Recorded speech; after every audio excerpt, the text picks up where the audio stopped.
Crypto में जो ज्यादा पैसे होते हैं वो कैसे बनते हैं? स्पॉट में इन्वेस्ट करके बनते हैं या ट्रेड करके बनते हैं? पैसे तो ज्यादा भाई, मैंने रेस्टोरेंट रन किया कोथरूड में, पुणे में। खुद की आपका मन था करने का या ऐसे कुछ मतलब को करना पड़ा?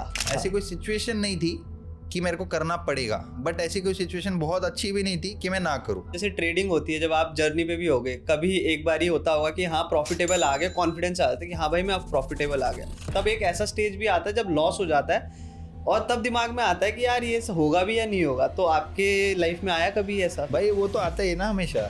नशे वशे तो भाई बिल्कुल भी मत करो।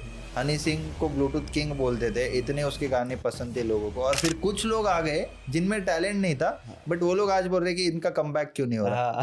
समझ रहे हो? सही बात। इंडियन मार्केट में वॉल्यूम ड्रॉप हो गई है, ऑप्शन ट्रेडिंग करें, क्रिप्टो करनी है, क्रिप्टो का ट्रेंड चल रहा है लेकिन क्रिप्टो कैसे करें, या फॉरेक्स का चल रहा है लेकिन फॉरेक्स इलीगल है। तो लोगों को जो स्टार्ट कर रहा है उनको क्या करनी चाहिए? आपने अभी दोस्तों को भी बताया कि अबे भाई जो हमारे ट्रेडर पैराडाइज और डेविल ट्रेडर है, तो आप तीनों का बॉन्ड कैसा है और कुछ बताओ अपने बारे में। भाई हम तीनों का तो बॉन्ड बहुत बढ़िया है। तीन भाई तीनों ही तो भाई वाला सीन है। 11 रुपए चढ़ा के 11 लाख का पैकेज मांग लिया। उस टाइप से लोग समझते चलो 500 रुपए चढ़ाए तो अब अपने को 50 लाख का फायदा होगा। ऐसा भी कभी नहीं करना चाहिए कि भगवान जी आप ये कर दो, मैं आपके नंगे पैर आ जाऊंगा। नहीं भाई, जरूरत नहीं है। भगवान जी को रिश्वत दे रहे हो क्या? भाई उनके पास लाखों करोड़ों लोग ऐसे रिश्वत देने वाले। उससे पहले जैसे आपने बताया था कि आप मिमिक्री भी करते हो। मिमिक्री छोड़ चुके हैं हम लोग, छोड़ चुके हैं वो गलियां। तो फिर एक रैप हो जाए छोटा सा जो आपने बताया। भाई मैं रैप अभी मेरे को लिरिक्स सच में याद नहीं क्योंकि 5 साल पहले लिखे थे। मैं यहाँ पे रैप आपको देता हूँ, आप यहाँ से प्ले कर दो मेरा रैप। रैप करो, ड्रॉ करो, एक्ट करो, सॉन्ग करो, बनोगे आर्टिस्ट, खुले में शो करो, स्मोक करो, ड्रिंक करो, स्नॉट करो, बॉम्ब करो। पहले तो आईसीयू में एक बेड बुक करो। नकली है रैपर जो करते ये सब, बनते हैं कूल लेकिन होते वो फूल। किसने बनाया रूल? नहीं रैप का ये टूल। गानों पे झूल जो देते सुकून, जो भी तू कर होना चाहिए जुनून। जो असली वो खतरी, जो नकली वो छपरी। टपरी पे बैठक और सुट्टे पे चर्चा, जीवन का सोच कैसे करेगा खर्चा। माँ बाप की सोच और अब भी तू घर जा, अभी भी टाइम है फिर से सुधर जा। Hello friends, welcome back to my new podcast. और आज का पॉडकास्ट काफ़ी ज़्यादा स्पेशल होने वाला है क्योंकि आज जो हमारे गेस्ट है वो काफ़ी ज़्यादा यूथ के साथ कनेक्टेड है और उनका नाम ही है young trader Viraj. So please welcome Viraj Vajpayee. Thank you भाई, thank you so much for inviting me to your podcast. तो कैसे हो? बताओ भाई। मैं तो बढ़िया हूँ, आप कैसे हो? बताओ। सब बढ़िया। और बताओ विराज भाई, कैसी चल रही है लाइफ अभी? लाइफ बहुत अच्छी चल रही है भाई। जो मन में आता है वो करते हैं और सक्सेस का यही एक मुझे एक मंत्रा लगता है कि जो मन में आता है वो करो, ईमानदारी से करो। बस किसी का कुछ नुकसान ना हो, ऐसे अगर लाइफ में चलोगे तो बहुत अच्छी चलेगी आपकी भी लाइफ, लोगों की भी लाइफ और आपके सराउंडिंग वालों की भी लाइफ। तो अभी बेसिकली आप कहाँ पे, किस मार्केट में ट्रेड कर रहे हो? Indian market, forex? देखो ट्रेडिंग का तो कैसा है ना, जहाँ पैसा है वहाँ पे ट्रेड करते हैं। और फिलहाल पैसा कहाँ पे चल रहा है आपको भी पता है, क्रिप्टो मार्केट्स में चल रहा है, गोल्ड वगैरह होता है। तो बस जहाँ पे कम पैसे से ज़्यादा पैसा बनता है उस मार्केट्स में ट्रेड कर रहे हैं। सो मार्केट की डिटेलिंग्स पे जाने से पहले थोड़ा आपके बारे में जानते हैं। सो आप अपने बारे में बताओ कि आपको ट्रेडिंग जैसा प्रोफेशन कैसे इंट्रोड्यूस हुआ? भाई ट्रेडिंग का तो मैं इससे पहले मतलब एक बेसिक स्टोरी तो सबको बता चुका हूँ कि मैं जब 12th में था तो मेरा मैथ्स इतना, 12th में छोड़ो, मेरा मैथ्स पहले से बहुत कच्चा है। मतलब मेरे को मैथ्स के नाम से ना डर लग जाता था। मैं लिटरली ना रोता था एक दिन एग्जाम के पहले कि भाई मैथ्स क्यों है। अगर मैथ्स नहीं होता तो बाकी तो सब्जेक्ट्स में अच्छा स्कोर कर लेता हूँ मैं, बट मैथ्स के नाम से मेरे को ये होता था पहले से। तो अकाउंट्स मतलब मैंने 11th में कॉमर्स इसीलिए लिया था कि क्योंकि मुझे पता था साइंस में मैथ्स होता है लेकिन कॉमर्स में नहीं होगा, अकाउंट्स होगा ज़्यादा से ज़्यादा। तो अकाउंट्स ठीक लग रहा था मेरे को, लेकिन मेरे को हार्ड कोर वो जो मैथ्स होता है x+y+ जो भी होता है वो, उससे डर लगता था मेरे को। तो अब वो स्किप करने के लिए मैंने जैसे ही कॉमर्स लिया ना तो बट आ गया अकाउंट्स। अब अकाउंट्स भी नहीं जम रहा था भाई, सच बताओ तो जमता ही नहीं था। तो 12th में फिर फाइनल, तो 12th में सीरियस होता है इंसान क्योंकि 12th की मेन एग्जाम होती है। 11th में तो क्या ऐसे ही कॉपी कर लिया, कभी इधर उधर से पास हो जाते थे। अब 12th में मैंने फिर, क्योंकि मेरे को पासिंग का भी लग नहीं रहा था कि मैं पास हो जाऊंगा, तो मैंने लगाया होम ट्यूशन। तो मेरे एक अकाउंट्स के सर थे, वो आते थे मुझे पढ़ाते थे और एक दिन बातों बातों में उन्होंने बताया कि वो भी ट्रेडिंग करते हैं। अच्छा। तो उस टाइम पे फिर मेरे को ट्रेडिंग के बारे में पता चला। अब जहाँ पैसा सुनता हूँ तो मेरा थोड़ा कान खड़े हो जाते हैं कि पैसा, अच्छा यहाँ पे पैसा बनता है क्या। तो पैसे के लिए फिर मतलब वो सुना मैंने कि अच्छा यहाँ पे ये ट्रेड करके पैसा कमा रहे हैं, जो भी कर रहे हैं। तो उसके बाद फिर उनसे सुन तो लिया। अब मेरा कैसा है ना, जैसे कि मैं अगर उनसे सुन लिया ना तो मैं उनको नहीं बोलूँगा कि मैं भी मुझे भी करना है। उनसे सुन लिया, अब मैं मेरा करने लग जाऊँगा, खुद का करने लग जाऊँगा। तो दूसरे दिन फिर एंजल ब्रोकिंग था उस टाइम पे, वो घर पे आके अकाउंट ओपन करके देते थे, डीमैट अकाउंट। तो घर पे आए, मेरा अकाउंट ओपन कर तब लिया। तक स्टार्ट नहीं हुआ था जो मैनुअली खुद कर लेते थे? नहीं, वो सब स्टार्ट नहीं होता, मेरे को पता नहीं, बट मैंने जब ऐप पे रजिस्टर किया तो उनका आदमी आया था घर पे प्रॉपर, इतना मेरे को याद है, वो KYC डॉक्यूमेंट्स वगैरह करने के लिए। तो वो मैंने कर दिया, और जैसे मैंने वो किया तो चालू हो गया। सबसे पहला जो था वो टाटा मोटर्स में मैंने कुछ लेन देन किया। अब मेरे को ये पता नहीं था कि भाई अब कितने ही पैसे होंगे एक 12th स्टैंडर्ड के बाद, 300 400 हज़ार रुपए के आसपास हाँ, होंगे। हाँ। अब मेरे को लगता था कि अच्छा यहाँ पे 1000 रुपये डालेंगे तो वो सच में वो लाखों रुपए, उतना फ्लक्चुएशन दिखेगा, ऐसा मेरे को लगा था। बट मेरे को पता चला अच्छा ये शेयर है समझो टाटा मोटर्स का, तो ये छोटा मोटा ही ऊपर जाएगा, 2%, 3%, 5% ज़्यादा से ज़्यादा। तो धीरे धीरे घुसते फिर उसमें घुस गए। अब 12th के बाद जब मैं कॉलेज गया तो कॉलेज में भी कुछ ऐसे मतलब वो मारवाड़ी दोस्त मेरे बन गए जिनका घर का फैमिली बिजनेस तो था, जैसे कि कोई रिटेल शॉप हो गई वगैरह, बड़े बड़े बिजनेस थे। बट ये साथ ही साथ ना वो लोग शेयर मार्केट में बहुत ज़्यादा ध्यान देते थे। हाँ। तो तब से फिर मैं बोला अच्छा ये तो मैं 12th में मतलब जो मैंने ओपन किया था उसमें मैं थोड़े दिन रहा, ज़्यादा एक्टिव नहीं रहा। बाद में फिर से अपने कॉलेज की लाइफ में फिर से वो कुछ महीनों बाद जैसे मैं फर्स्ट ईयर में गया ना, तो फिर से वो सराउंडिंग आ गया मेरे आजू बाजू। तो दोस्त वगैरह इसी की बात करते थे वो, तो मैं भी सुना कि चलो करते हैं। तो वो करते थे जब भी ऑप्शन में। तो अब मैं जब भी लोगों को पूछता था कि क्या है ऑप्शन, मेरे को सिखाओ, ये बताओ, ये वो। तो अब आज वही दोस्त है जो मेरे से पूछते हैं ये कैसे हो गया, क्या हो गया। वो बोलते अरे ये मेरे को पूछता था जब, हाँ। पता है क्या ऑप्शंस के बारे में, ऐसा था। तो वहां से चालू हो गया था ये सब। तो जब आपने स्टॉक मार्केट स्टार्ट करी और सबको आपके घर पे ही बताया होगा कि जी मेरे को यही करना है, तो तब उनका रिएक्शन कैसा था? नहीं, घर पे तो मैंने बताया ही नहीं। आप ये मान लो कि ऑफिशियली मैंने घर पे आज तक कुछ भी बताया नहीं कि मेरे को अच्छा। क्या करना है। अब मैं आपको थोड़ा मेरे बारे में बताता हूँ कि मैं किसी को कुछ बताता नहीं हूँ, किसी को भी नहीं, चाहे मेरा भाई हो, मेरे मॉम डैड हो, किसी को मैं कुछ बताता नहीं हूँ। क्योंकि जैसे मैंने आपको बोला कि फर्स्ट ईयर में जब मैं था तब से मैं ये चालू कर दिया था चीज़ें एक्टिवली। तो अब first year, second year, third year में घर वालों की क्या अपेक्षा रहेगी, वो मेरे को थोड़ी बोलेंगे तू क्या बिजनेस करने वाला है, तू क्या करने वाला है। उनका मेरे से एक्सपेक्टेशन क्या है, पढ़ाई, कॉलेज जाता है, डिसिप्लिन से कॉलेज कर ले, जो भी है अच्छे मार्क्स ला ले। मेरे को कभी ऐसा प्रेशर भी नहीं था कि इतने मार्क्स लाने, उतने मार्क्स लाने। उनको ये पता था कि चलो अभी ये BBA कर रहा है, BBA के बाद MBA करेगा, जॉब करेगा। ये एक बेसिक स्ट्रक्चर जो हमने सुना हुआ था, डिसाइड किया था, कोई प्रेशर नहीं था। बट यही पता था BBA लिया है तो क्या ही कर लूँगा, उसके बाद MBA कर लूँगा ज़्यादा से ज़्यादा। तो अब उनकी कोई मेरे से एक्सपेक्टेशन है ही नहीं कि मैं ये सब करूँ। तो मेरे को बताने की भी नीड नहीं है कि मैं क्या कर रहा हूँ, क्योंकि कुछ गलत काम नहीं कर रहा हूँ तो मेरे को बताने की नीड नहीं है। तो मैं उसी में करता था। और ऑफिशियली मैंने आज तक इसीलिए नहीं बताया क्योंकि जब तक मुझे कोई चीज़ श्योरिटी नहीं होती है तो सबसे स्टार्टिंग में ही बताने की ज़रूरत नहीं। जैसे मैंने आप मान लो आप आज हम लोग मिले और आज ही हम लोगों ने ट्रेडिंग डिस्कवर की, और मैं आज ही आपको कमिटमेंट नहीं दे सकता हूँ कि नहीं मैं ट्रेडिंग से पैसा कमाऊंगा या फिर मैं ट्रेडर ही बनूंगा। मुझे एटलीस्ट श्योरिटी आनी चाहिए, राइट। तो जब तक मुझे श्योरिटी नहीं आती है तब तक मैं बताते नहीं हूँ, क्योंकि श्योर नहीं है कुछ। अगर आज मैंने कमिटमेंट कर दिया घर वालों को मैं ये करूँगा और मैं ही बाद में श्योर नहीं हूँ तो वो एक रीज़न। और जब श्योरिटी आ जाती है, जब पैसे आ रहे हैं, तब एक अलग टाइप का माइंडसेट होता है कि अभी मैं जब घर पे बताऊंगा तो वो लोग होप्स में आ जाएंगे। हाँ। अब मान लो एक दिन मेरा बड़ा प्रॉफिट हो गया, मान लो 2-4 लाख रुपए एक दिन में आ गए। अब मैं अगर वो बोलूंगा तो घर वालों को तो पता नहीं है ना कि उस 2-4 लाख में से 2-4 लाख कल जा भी सकते हैं। लेकिन वो लोग तो उम्मीदें लगा लेंगे कि अच्छा ये इतनी कमाई करता है, 10 दिन के इतने हो गए, 1 महीने के इतने हो गए। नहीं बताना है इसीलिए।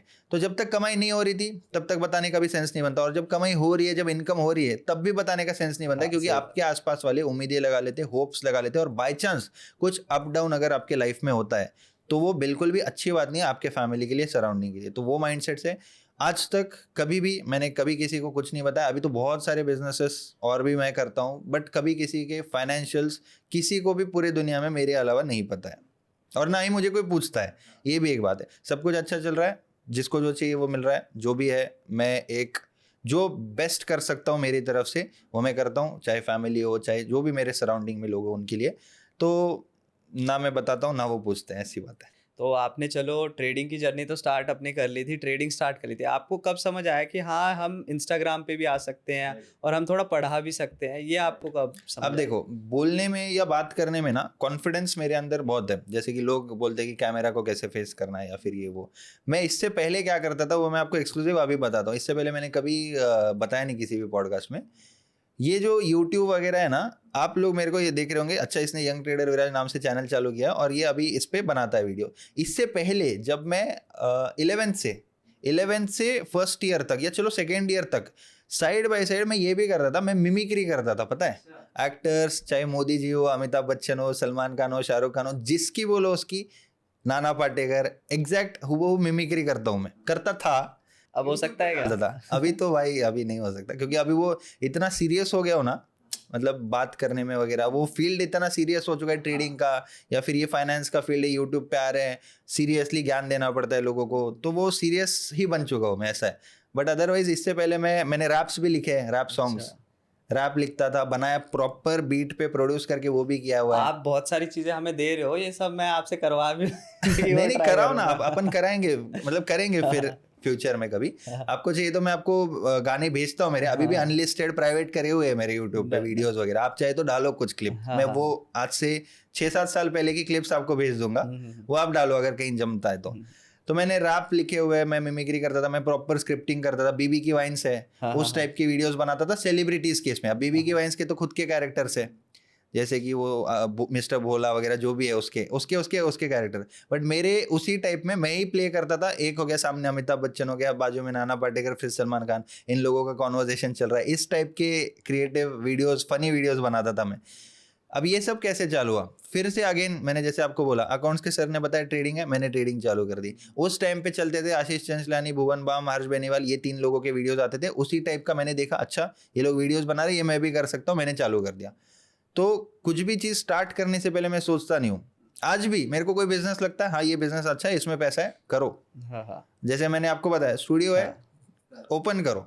रियल एस्टेट है, मुझे लगता है बिल्डर्स बहुत पैसा कमाते हैं, मैंने चालू कर दिया, मैंने बिल्डिंग बना दी, हो गया, एक डिलीवर भी हो गई। तो इस टाइप से मैं एग्जीक्यूशन में सोचता नहीं हूँ। एक बार अगर मैं निकल पड़ूंगा तो मेरे को पता है रास्ते ऑटोमेटिक ओपन करेंगे। अगर स्टार्ट करने से पहले ही मैं अगर ये सोचता बैठूँ कि कैसे होगा, लोग मिलेंगे या नहीं मिलेंगे, ये तो मेरा फील्ड है ही नहीं भाई।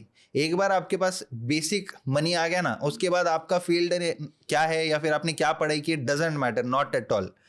तो अभी मान लो कोई रियल एस्टेट डेवलपमेंट है, बिल्डिंग बनानी है, मेरे ज़रूरी नहीं है मेरे को सिविल इंजीनियर बनना है। बहुत सारे लोगों को जब मैं बोलता हूँ कि आप रियल एस्टेट में कुछ करो, तो बोलते कि हमारा सिविल बैकग्राउंड नहीं है। भाई नहीं चाहिए आपको सिविल बैकग्राउंड, आप इंजीनियर हायर करो, आप हर चीज़ के लोग होते हैं भाई, आपको बस दिमाग लगाना है, आपको बस एक कंसेप्ट चाहिए, आपको आइडिया चाहिए, राइट। तो इस तरीके की वो चीज़ें होती हैं। तो execution is the key to success. आप स्टार्ट कर दो और ऐसी ही चीज़ें स्टार्ट करो जिस फील्ड में पैसा है, जैसे ट्रेडिंग हो गया, सोशल मीडिया हो गया, रियल एस्टेट हो गया। तो ऐसे ही फील्ड में आप जाओ, ऐसे ही फील्ड में आप इंटरेस्ट लो जहाँ पे पैसा है। जहाँ पे छोटा पैसा है, कम पैसा है, वहाँ जाओ ही मत, ऐसा मेरा मानना है। और इसीलिए मैं जो भी मिलता है, जो भी मुझे अच्छा लगता है पर्सनली, जिसमें मेरा इंटरेस्ट है, वही चीज़ें मैं स्टार्ट कर देता हूँ और आगे पीछे देखता नहीं हूँ। तो जैसे आपने ट्रेडिंग कौन से ईयर में स्टार्ट कर दी थी वैसे? अभी ऐसे तो देखोगे तो 2018 से टोटल चालू है, जो छोटा मोटा वो अकाउंट ओपनिंग वगैरह, फिर 19 आ गया, फिर 2020 आ गया, फिर 2020 में सब लोग घर पे ही बैठे थे, तो उस टाइम पे भी फिर एक्टिवली ये सब करता था। उससे पहले मैं क्या करता था, ये पैसा मेरे पास आया कहाँ से, ट्रेडिंग में लगाने के लिए। और एक चीज़ मैं आपको बताऊँ कि घर से मैंने एक भी रुपया इसमें लिया नहीं है कि चलो मैं ट्रेडिंग करता हूँ या मेरे को दो। जैसे कि आपने बोला ना, घर का वालों का क्या रिएक्शन रहेगा, रिएक्शन तब रहेगा जब मैं उनके पास जा रहा हूँ सीरियसली कि नहीं मेरे को 1 लाख रुपए 2 लाख रुपए दे दो, मैं ट्रेड करना चाहता हूँ, ऐसा वैसा। तो वो कोई चीज़ थी नहीं, तो उनको भी कोई दिक्कत नहीं थी, क्योंकि मैं घर के पैसे नहीं लगाता हूँ कहीं बिजनेस में या जो भी है। घर वालों के अपने से रिस्क लो, लॉस करो, कुछ भी करो, वो अपने तक रहेगा ना। जो भी दुख है अकेले में जाके रो लो कि भाई इतना लॉस हो गया, बट ऐसे किसी और के पैसे रिस्क नहीं करना है। तो ये सब जैसे कि आपने पूछा कि कौन सी ईयर में चालू हुआ था, राइट। हाँ, तो मैं आपको बताता हूँ उससे पहले मैंने क्या किया। उससे पहले मैंने क्लोन्स, पता है जैसे अभी आपने वॉच पहनी है, हाँ, तो इसकी कॉपी वॉचेस होती थी। अच्छा, जैसे रोलेक्स हो गया, राडो हो गया, तो वो भी प्रॉपर इंस्टाग्राम पेज वगैरह बना के सेल किया हुआ है मैंने। जैसे हमारे ये सेम चीज उन्होंने भी बोला था, अभय भाई ने। तो अभय और मैं साथ में ही करते थे अभय और मैं बचपन से दोस्त है, पता है तो आपको। हम LKG से साथ में पढ़े हुए, तो हमारी थिंकिंग सेम है, हमारे दोस्त सेम है, हमारे म्यूचुअल सेम है, हम सेम बेंच पे बैठते थे LKG से। सोचो अभी 17-15 साल हो गए, तो सेम बेंच पे बैठते थे, सेम चीज़ें ऑब्जर्व करते थे, हम ऐसे बातें करते थे कि भाई इसके पास पैसे है लेकिन ये अच्छा यूज़ नहीं ले रहा है इसके पैसे का। अपने पास रहते तो अपन ये करते थे, वो करते थे।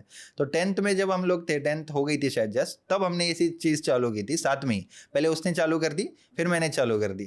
तो ऐसा है। फिर अभी जब मैंने उसको बोला कि भाई मेरे को भी चालू करना है, तो उसने क्या किया, मतलब अभी आप बता सकते हो, डाल सकते हो, तो उसने बोला कि नहीं तू मेरे से ही लिए प्रोडक्ट्स। मैंने बोला भाई तेरे डीलर्स का नंबर दे दे, मैं डायरेक्ट लूंगा तो ज़्यादा प्रॉफिट बचेगा। तो उसने दिया नहीं, तो मैं अब इस बिजनेस में इतना घुस गया कि उसके डीलर्स जिससे लेते थे वहाँ तक पहुँच गया मैं तो वो भी मतलब बहुत मजा आया उस टाइम पे भी। तो वो कर करके बहुत उसमें भी पैसे कमाए मारे बहुत। मतलब क्या 10th 11th के स्टूडेंट्स के लिए 1,00,000-1,50,000 रुपए बहुत हो गए। बहुत ज्यादा। अब बहुत मेरे सेविंग में पड़े 1,00,000-1,50,000 रुपए। फिर अब मेरा जैसे आदत है, मैंने बताया एक बार पैसा जमा हो गया तो कुछ तो भी मेरे को अब बड़ा बिजनेस करना है। अब बड़ा बिजनेस छोटी सिटीज में, Tier 2 Tier 3 सिटीज में क्या चलता है, फाइनेंस का बिजनेस चलता है। वहाँ पे लोग पैसे देते, चल भाई मेरे को 10,000 दे, मैं तेरे को 15 दिन में ऊपर 2,000 रुपये दे दूंगा, 3,000 दे दूंगा, इस टाइप का नेक्स्ट लेवल का ब्याज लगा के। मैंने बोला पैसे तो मेरे पास है, कस्टमर कहाँ से आएंगे। अब कस्टमर मतलब कैसा होता है ना, स्कूल के बाहर या फिर जो दोस्त होते हैं अपने, जो ट्यूशन के दोस्त होते हैं या ट्यूशन एरिया के दोस्त होते हैं, कुछ थोड़े अपने से बड़े होते हैं, तो वो लोग क्या करते हैं ना, अच्छा ये इसके पास है शायद पैसे, ऐसा लग रहा है, तो इससे मांगते हैं 10,000 रुपये। तो मैं बोला देता हूँ बट कुछ एक्स्ट्रा लगेगा। तो देना चालू किया, 10,000 दिया, फिर एक ही आदमी को 20,000 दिया, 30,000 दिया, और लौटाया उसने 1-2 बार। अब 1-2 बार लौटा के मेरे को लगा वाह ये तो ईमानदार आदमी और दे भी रहा है वापस। तो जैसे ही वो बढ़ता गया, जैसे 10,000 दिया, 20,000 दिया, 30,000 दिया, और ब्याज भी अच्छा खासा मिलने वाला था उस पर। बट बाद में उसने क्या बोला, तू क्या कर, अभी नहीं है मेरे पास, मेरे को और दे, वो सब एक साथ दे दूंगा तेरे को। और उस चक्कर में मैंने I have put all my eggs in one basket, ऐसा हो गया। अच्छा। अब मैंने सारे पैसे उसको दे दिए, सारे मतलब क्या ही मेरे पास थे ही कुछ 60-70 हज़ार बचे थे, और उसमें से 30-40-50 हज़ार रुपये तो उसी के पास है। अब वो दे ही नहीं रहा और वो गायब हो गया। अब उस टाइम जो मैं रोया हूँ भाई, जो डिप्रेशन जो होता है ना, मेरे को आज 2-4 लाख 5 लाख इथेरियम के एक ट्रेड में 5 लाख रुपए एक दिन में जीरो हो गए थे मेरे को कुछ फर्क नहीं पड़ा। लेकिन उस टाइम जो 40-50 हज़ार रुपए के लिए जो मैं महीना भर मतलब डिप्रेस्ड, लिटरली डिप्रेस्ड था भाई, तो वो फेज मैंने देखा है। और उसके बाद फिर मेरे को पता चला रिस्क रिवॉर्ड क्या होता है। अब रिस्क रिवॉर्ड कैसे पता चला, जो मैं उसको 50,000 रुपए दिया, ब्याज मेरे को कितना ही मिलने वाला था उस पर, 10-12 हज़ार रुपए के आसपास टोटल। कम ही होगा इससे, उस नहीं उतना था। अच्छा। अब वो भी सामने वाला दे रहा है तो मैं क्यों मना करूं। मेरे को बाद में समझा ना कि जो जितना ब्याज देने की कोशिश कर रहा है, मतलब वो नहीं लौटा सकता, तभी तो वो हाई ब्याज पे ले रहा है इतना पैसा। तो मेरे को पता चला। तो रिस्क रिवॉर्ड कैसे पता चला, मैंने अपने 50,000 रुपये उसको दिए है, बदले में लेने के लिए 10-12 हज़ार, चलो 7-8 हज़ार रुपये। अब मैं रिस्क कितना कर रहा हूँ इसमें, 50,000, लेना कितना है 7,000। कितना नेगेटिव रिस्क रिवॉर्ड है फाइनेंस के बिजनेस में, ये मेरे को पता चला। तो बिजनेस की सेंस बचपन से ही आ रही थी। वो क्लोन्स का बिजनेस करता था, उसमें भी मार्जिन पहले 100 रुपए लेता था ना, उसके बाद 100% मार्जिन में बेचने लग गया भाई चीजें। 2,000 की चीज ले रहा हूँ 4,000 में बेच रहा हूँ। कुछ ऐसे पुणे के क्लाइंट्स थे जो होते हैं ना, जिनको बस हवाबाजी करनी है, तो भाई 50-50 हज़ार की शॉपिंग कर देते मेरे से, 25,000 में मेरे को पड़ती थी चीजें, मैं उनको 50 में बेच रहा हूँ, बताओ। तो मतलब स्टार्ट किया था मैंने 100 रुपए के लिए। मैं आप बोल सकते हो कि 30 किलोमीटर 2 व्हीलर पे जाके डिलीवर किया हूँ, 100 रुपए का मार्जिन था उस प्रोडक्ट पे, बस ये मेरा पहला ऑर्डर था, समझ लो। तो ऐसे बहुत चीजें की, मैं घर पे कुछ बताता नहीं था, मेरे को ये था पैसा कमाना है, ये मेरा क्लियर है गोल पहले से, कैसे चाहे जैसे। अब ये डायलॉग गलत लेंगे कुछ लोग, बट ये मेरा डायलॉग नहीं है, ओजा सर पता है आपको जो आते हैं रील्स में, तो उनको बहुत मैं फॉलो करता हूँ। मतलब उनके व्यूज को नहीं या फिर उनके पार्टीज को नहीं पॉलिटिकल, बट वो ऐसे हवाबाजी वाली जो बातें करते हैं उसमें मजा आता है। तो उन्होंने बोला था कि अंबानी को देखो, अडानी को देखो, उनका गोल क्लियर है, पैसा कमाना है, कैसे चाहे जैसे।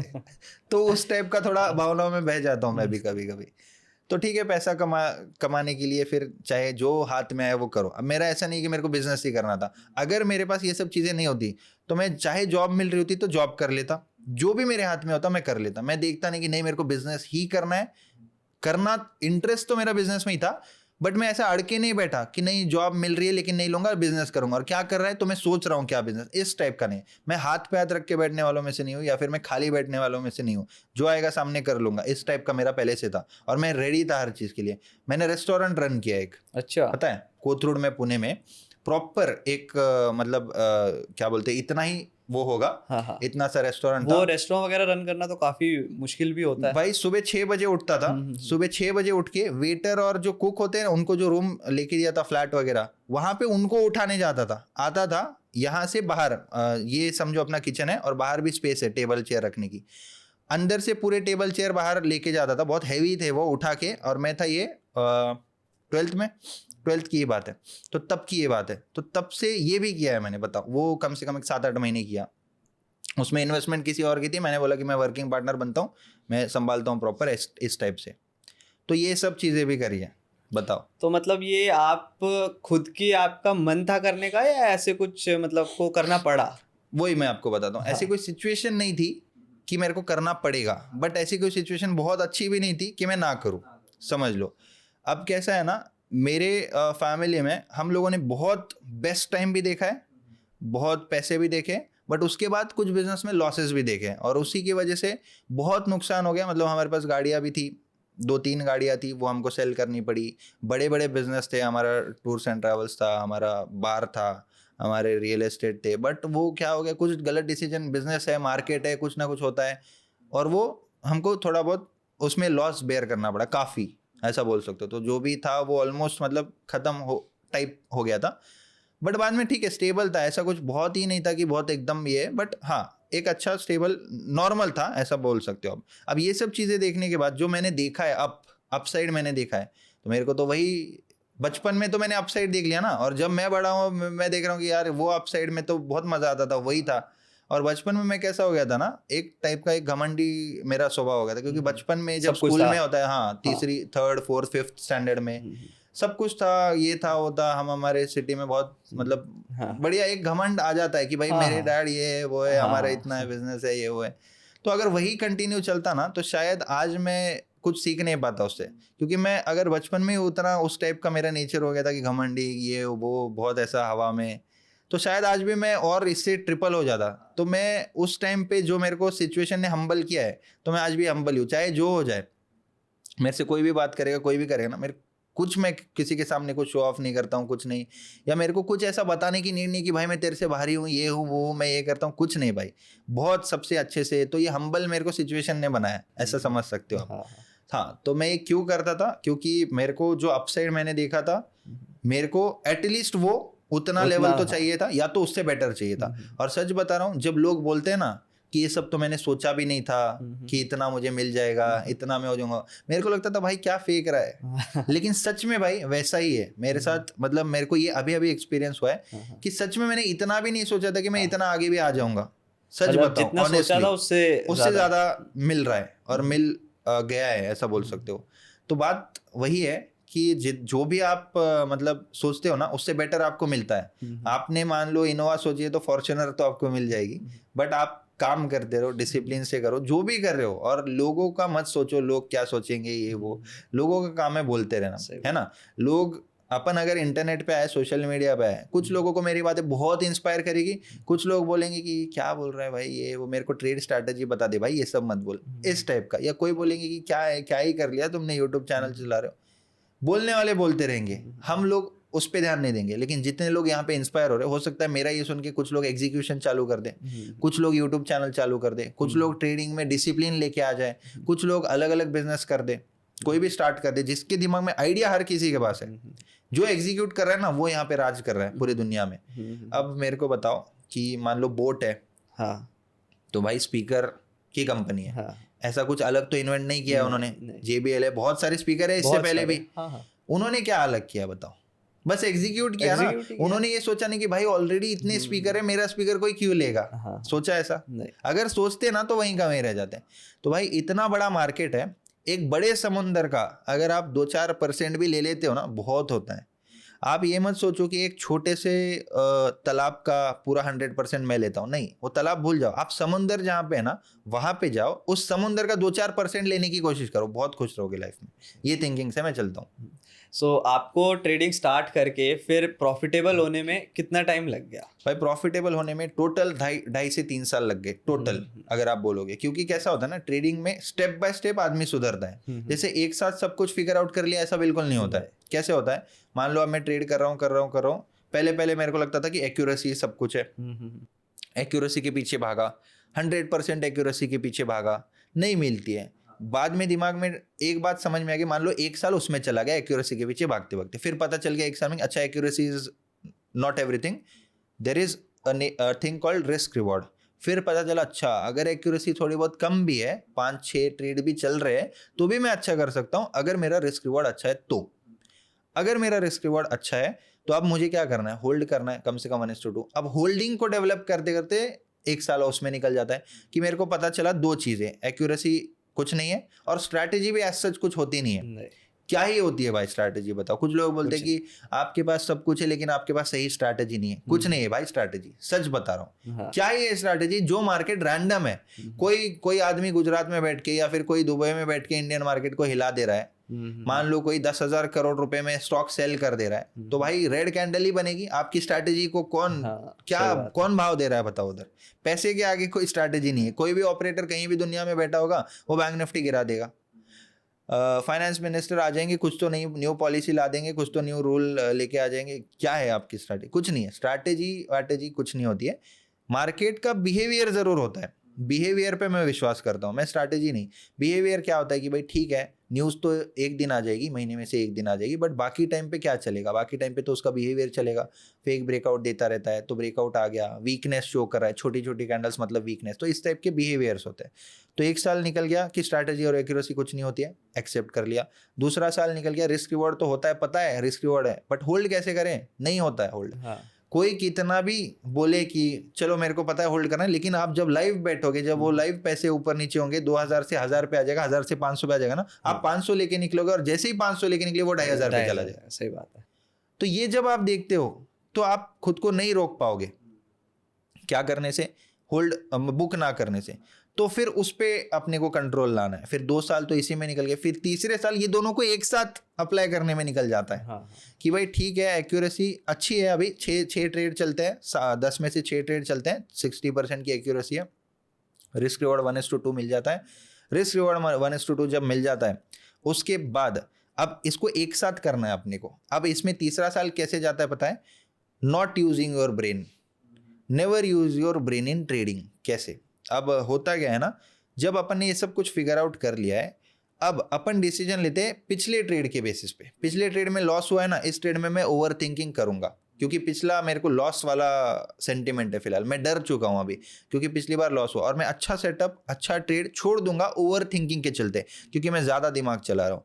अब यहाँ पे तीसरा साल आता है, प्लेन दिमाग से रोबोटिक टाइप से ट्रेड लेना। सेटअप दिख रहा है ट्रेड ले लो, सेटअप दिख रहा है ट्रेड ले लो, सेटअप दिख रहा है ट्रेड ले लो, बस इसके अलावा कुछ नहीं है।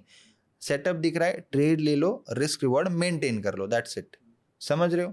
तो ये सब कुछ एक साथ मास्टर करते करते, फिर हर चीज़ों से समझौता करते करते, लॉस होने ही वाला है, चाहे 10 साल रहो मार्केट में, चाहे 5 साल रहो मार्केट में, ये सब एडजस्ट करते करते फिर 2.5-3 साल निकल जाते हैं। फिर आपको पता चलता है अच्छा चलो कोई बात नहीं, फिर 1 लॉस हो गया, 2 लॉस हो गया, 3 लॉस हो गया, 4 भी लॉस हो गए, होते हैं बैक टू बैक, तो भी अपने को पता है 5वें ट्रेड में ये सब एक साथ निकलने वाला है। और वैसा होता है आजकल। लेकिन अब कुछ लोग नए अगर मार्केट में आते हैं, वो लोग ये चीज़ नहीं समझ पाते। मान लो हमारे फॉलोअर्स भी है, अब मैं मान लो लाइव आता हूँ, लाइव ट्रेड लेता हूँ, 10-10, 15-15 दिन विनिंग स्ट्रीक भी चलती है, लेकिन 5 दिन ऐसे भी आते हैं लगातार लॉसेस, और उस लॉसेस में लोग बोलते हैं भाई ये क्या स्ट्रैटेजी यूज कर रहे हो आप। फिर लोगों का दिमाग कैसे चलता है पता है? कि 15 दिन प्रॉफिट तो भूल जाएंगे, लेकिन इसको तो कुछ आता ही नहीं है भाई, 5 दिन से लॉस हो रहा है। भाई वो बात नहीं है ना, 15 दिन प्रॉफिट किया है ना, आप 15 में से 5 दिन का प्रॉफिट रिस्क कर दो ना, क्या जा रहा है? 10 दिन का प्रॉफिट आपके पास है, फिर 5 दिन लॉस होने के बाद फिर से आएगा ना, 3-4 दिन, 5 दिन प्रॉफिट आएगा, फिर 2-3 दिन लॉस आएगा। ये पार्ट ऑफ द जर्नी है।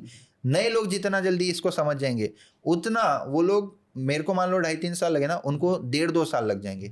उनका लर्निंग कर्व कम हो जाएगा अगर वो लोग कुछ चीज़ें जल्दी एक्सेप्ट कर ले, जो कि है loss is a part of game, risk reward is everything, don't run behind accuracy. 3 चीज़ है, सिंपल सी चीज़ है, एक्सेप्ट कर लो, दैट्स ऑल। जैसे ट्रेडिंग होती है, जब आप जर्नी पे भी होगे, कभी एक बार ही होता होगा कि हाँ प्रॉफिटेबल आ गया, कॉन्फिडेंस आ जाता है कि हाँ भाई मैं अब प्रॉफिटेबल आ गया, बट उसी टाइम पे जब आप मतलब मीडियोकर लेवल पे होते हो, जब हाँ आप प्रॉफिटेबल हो गए, तब एक ऐसा स्टेज भी आता है जब लॉस हो जाता है, और तब दिमाग में आता है कि यार ये होगा भी या नहीं होगा। तो आपके लाइफ में आया कभी ऐसा? भाई वो तो आता ही है ना हमेशा। बात कैसी है ना कि ट्रेडिंग कभी भी आपको ऐसा नहीं चलो मैं ट्रेडर बन गया अब एकदम सर उठा के जी रही हो, ऐसा नहीं देगा आपको।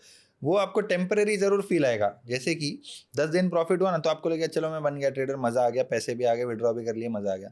लेकिन जब वो लॉस आएगा ना, फिर से आप थोड़ा हम्बल हो जाओगे, फिर से तो मार्केट ही आपको राइट कर देता है, मार्केट आपको बहुत हम्बल कर देगा। तो आपको वो सोचना नहीं है कि नहीं मैं बन गया, ऐसा कोई बनता नहीं है। ये सब डिसिप्लिन की बात है। जैसे मैंने बताया रिस्क रिवॉर्ड है, ये सब चीज़ें जो बताइए, इसको जो डिसिप्लिन से फॉलो करेगा वो ट्रेडर है। लेकिन कोई ऐसा ट्रेडर बताओ जो सिर्फ ट्रेडर है, एक बार पैसा आता है तो हर इंसान चाहे रियल एस्टेट में इन्वेस्ट कर देगा, चाहे कोई रेंटल इनकम कर देगा, चाहे कोई और बिजनेस ओपन कर, कुछ ना कुछ करेगा, क्योंकि उसको भी पता है जब मेरा लूजिंग फेस चलेगा ना, तब मेरे को ये जो साइड इनकम है ये मेरे को सपोर्ट करेगी। हाँ। और वो बहुत नेसेसरी है।